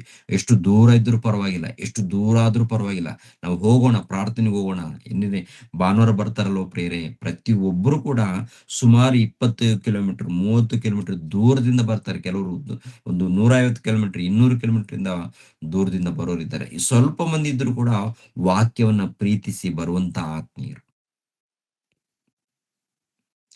ಆದ್ರೆ ನಿಮ್ಮ ಮನಸ್ಸುಗಳನ್ನ ಕೆಡಿಸೋರು ಬರ್ತಾರೆ ಪ್ರೇರೆ, ಆದ್ದರಿಂದ ಜಾಗೃತಿ ಇರಿ ಅಂತೇಳಿ ನನ್ನ ಆತ್ಮೀಯರಿಗೆ ನಾನು ಕೇಳಿಕೊಳ್ಳೋದು. ಮನಸ್ಸನ್ನ ಕೆಡಿಸುವವರು ಅಕ್ಕಪಕ್ಕದಲ್ಲಿ ಇರ್ತಾರೆ, ಅವರು ಕೂಡ ಒಳ್ಳೆಯವರೇ, ಎಲ್ಲರೂ ಒಳ್ಳೆಯವರೇ. ಆದ್ರೆ ಸೈತಾನ್ ಇದ್ದಾನಲ್ಲ, ಸೈತಾನ್ ಏನ್ ಮಾಡ್ತಾನೆ ಹೇಳಿ, ಸೈತಾನ್ ಏನ್ ಮಾಡ್ತಾನೆ? ನೇರವಾಗಿ ಬರ್ತಾನ ಅವನು? ಬರಲ್ಲ. ನೇರವಾಗಿ ಬರ್ತಾನ? ಬರಲ್ಲ. ಮತ್ತೆ ಎಲ್ಲಿ ಬರ್ಬೇಕು ಅವನು? ಜಾಗ ಎಲ್ಲಿದೆ ಅಂದ್ರೆ ಯಾವ ಹೃದಯದಲ್ಲಿ ಹೋಗ್ಲಿ? ಹೆಂಡತಿಯಲ್ಲಿ ಸೇರ್ಕೊಳ್ಳ, ಅಂದ್ರೆ ಈ ಮನುಷ್ಯನ ಹೆಂಡತಿಯಲ್ಲಿ ಸೇರ್ಕೊಳ್ಳ, ಅಥವಾ ಇನ್ನೊಬ್ಬರ ಬಳಿಯಲ್ಲಿ ಸೇರ್ಕೊಳ್ಳ, ಸಭೆಯಲ್ಲಿ ಸೇರ್ಕೊಳ್ಳ, ಯಾರು ಅವಕಾಶ ಕೊಡ್ತಾರೋ ಅವರಲ್ಲಿ ಸೇರ್ಕೊಳ್ಳುತ್ತೆ. ಅದು ಬಂದಾಗ ನಿಮ್ಗೆ ಗೊತ್ತಾಗುತ್ತೆ, ನಿಮ್ಮ ಮನಸ್ಸಿಗೆ ಗೊತ್ತಾಗತ್ತೆ, ನಿಮ್ಮ ಮನಸ್ಸಿಗೆ ಗೊತ್ತಾಗುತ್ತೆ. ಅಂದ್ರೆ ಈ ವಾಕ್ಯಗಳು ಗೊತ್ತಿದ್ರೆ ನಿಮ್ಮ ಮನಸ್ಸಿಗೆ ಅರ್ಥ ಆಗ್ಬಿಡುತ್ತೆ. ಈ 13ನೇ ಅಧ್ಯಾಯ 4ನೇ ವಚನದಿಂದ 8ನೇ ವಚನದಲ್ಲಿ ಓದಿದೀವಲ್ವಾ, ಈ ವಾಕ್ಯವನ್ನು ನೀವು ಪ್ರಾಕ್ಟೀಸ್ ಮಾಡಿ, ಈ ವಾಕ್ಯಕ್ಕೆ ವಿರುದ್ಧವಾಗಿದ್ರೆ ಖಂಡಿತವಾಗಿ ಅಲ್ಲಿ ಸೈತನ್ ಎಂಟ್ರಿ ಆಗಿದ್ದಾನಂತ ಅರ್ಥ. ಖಂಡಿತವಾಗಿ ಯಾರು ಎಂಟ್ರಿ ಆಗಿದ್ದಾರೆ? ಸೈತಾನನು ಎಂಟ್ರಿ ಆಗಿದ್ದಾರೆ. ಅಂದ್ರೆ ಯಾರ ಮೇಲೆ ಹೊಟ್ಟೆ ಕಿಚ್ಚು, ಇಲ್ಲಾಂದ್ರೆ ಉಬ್ಬಿಕೊಳ್ಳುವಂಥದ್ದು, ಸ್ವಪ್ರಯೋಜನ ಚಿಂತಿಸುವಂಥದ್ದು, ಸಿಟ್ಟುಗೊಳ್ಳುವಂಥದ್ದು, ಅಪಕಾರವನ್ನು ಮನಸ್ಸಿನಲ್ಲಿಟ್ಟುಕೊಂಡಿರುವಂಥದ್ದು. ಈ 4ನೇ ವಚನದಿಂದ 8ನೇ ವಚನದವರೆಗೆ ನೀವು ಪ್ರಾಕ್ಟೀಸ್ ಮಾಡಿ, ಪ್ರತಿಯೊಬ್ಬರು ಸ್ಟಡಿ ಮಾಡಿ. ಒಂದ್ಸಾರಿ ಅಲ್ಲ 10 ಸಾರಿ ಬರೆದುಕೊಳ್ಳಿ. ಬರೆದುಕೊಂಡು ಅದರಲ್ಲಿರುವಂತ ಗುಣಗಳನ್ನು ನೀವು ಪಾಲಿಸ್ರಿ, ಅದ್ಭುತವಾದಂತ ಮನುಷ್ಯರಾಗ್ತೀರಾ. ಅದ್ಭುತ. ನೀವು ನಿಜವಾಗಲೂ ಯೇಸು ಕ್ರಿಸ್ತರ ಪ್ರೀತಿ ನಿಮ್ಮಲ್ಲಿ ನೆಲೆಗೊಂಡಿದೆ ಎಂದು ಗೊತ್ತಾಗುತ್ತೆ. ಅದು ಇಲ್ಲದ ಹೋದ್ರೆ ಜ್ಞಾನ ಅಂತ ಹೇಳ್ತಾ ಅದು ಉಬ್ಬಿಕೊಳ್ಳುತ್ತೆ, ಜ್ಞಾನ ಉಬ್ಬಿಕೊಳ್ಳುತ್ತೆ. ಉಬ್ಬಿಕೊಂಡ್ರೆ ನಾವು ಪರಲೋಕಕ್ಕೆ ಹೋಗಲ್ಲ, ಸತ್ತ ಮೇಲೆ ನರಕಕ್ಕೆ ಹೋಗೋದು. ಇವುಗಳಲ್ಲಿ ಒಂದಿದ್ರು ಕೂಡ ನಾವು ಏನ್ರೆ ಸರಿಪಡಿಸ್ಕೊಳ್ಬೇಕು, ಪರಿಪೂರ್ಣರಾಗ್ಬೇಕಲ್ವಾ? ನಾವೆಲ್ಲರೂ ಪರಿಪೂರ್ಣರಾಗ್ಬೇಕು, ಉನ್ನತರಾಗ್ಬೇಕು. ಆದ್ರಿಂದ ಜಾಗೃತಿ ಪ್ರಿಯರಾತಿಯವ್ರ ಮಕ್ಕಳ, ಜಾಗೃತಿ ಬರೋಣ. ಕ್ರಿಸ್ತನಲ್ಲಿ, ಕ್ರಿಸ್ತನ ಪ್ರೀತಿಯಲ್ಲಿ ನೆಲೆಗೊಂಡಿದ್ದು ಇರೋಣ, ಭಕ್ತಿಯಲ್ಲಿ ಇರೋಣ, ಪ್ರಾರ್ಥನೆಯಲ್ಲಿ ಇರೋಣ, ಎಲ್ಲರನ್ನ ಪ್ರೀತಿಸೋಣ, ಎಲ್ಲರನ್ನೂ ಕ್ಷಮಿಸೋಣ.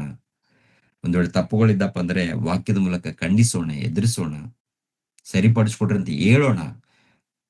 ಆದ್ರೆ ದ್ವೇಷ ಇಟ್ಕೊಳ್ಳೋದು ಬೇಡ ಯಾರ ಮೇಲೆ. ಪ್ರೀತಿಯಿಂದ ಹೇಳೋಣ, ಎಲ್ಲ ತಪ್ಪು ನಡೆದಿದ್ಯಾ, ಹೋಗ್ಲಿ ನನ್ನಲ್ಲಿ ತಪ್ಪು ನಡೆದಿದ್ಯಾ, ನನ್ನಲ್ಲಿ ತಪ್ಪು ಕಂಡಿದ್ಯಾ, ಪರ್ಸನಲ್ ಆಗಿ ಬನ್ನಿ, ಬಂದು ಅಣ್ಣ ಈ ತರ ನಿಮ್ಮಲ್ಲಿ ತಪ್ಪು ನಡೆದಿದೆ, ಸರಿಪಡಿಸ್ಕೊಡ್ರಿ. ನಿಮ್ಮ ಅಣ್ಣನಿಗೆ ಮನೆಯಲ್ಲಿ ನಿಮ್ಮ ಅಣ್ಣನಿಗೆ ತಮ್ಮನಿಗೆ ಹೇಳ್ತೀರಾ, ಹೇಳಲ್ವಾ? ಅದೇ ಪ್ರಕಾರ ನನ್ನ ಬಳಿಗೆ ಬನ್ನಿ. ಒಂದ್ ವೇಳೆ ನನ್ನಲ್ಲಿ ತಪ್ಪಿದ್ರು ಕೂಡ ಕಂಡಿದ್ರೆ, ಇರುತ್ತೆ ಏನಾದ್ರು ಏರುಪೇರು ಇರುತ್ತೆ, ಏರುಪೇರು ದೊಡ್ಡದು ಪ್ರಾಬ್ಲಮ್ ಏನಾದ್ರು ನಡೆದಾಗ ಬಂದು ನೀವು ಮಾತಾಡ್ಬೋದು. ಪ್ರತಿಯೊಬ್ಬರು ಕೂಡ ಬಂದು ಮಾತಾಡ್ಬೋದು, ಪರ್ಸನಲ್ ಆಗಿ ಬಂದು ಮಾತಾಡ್ಬೋದು.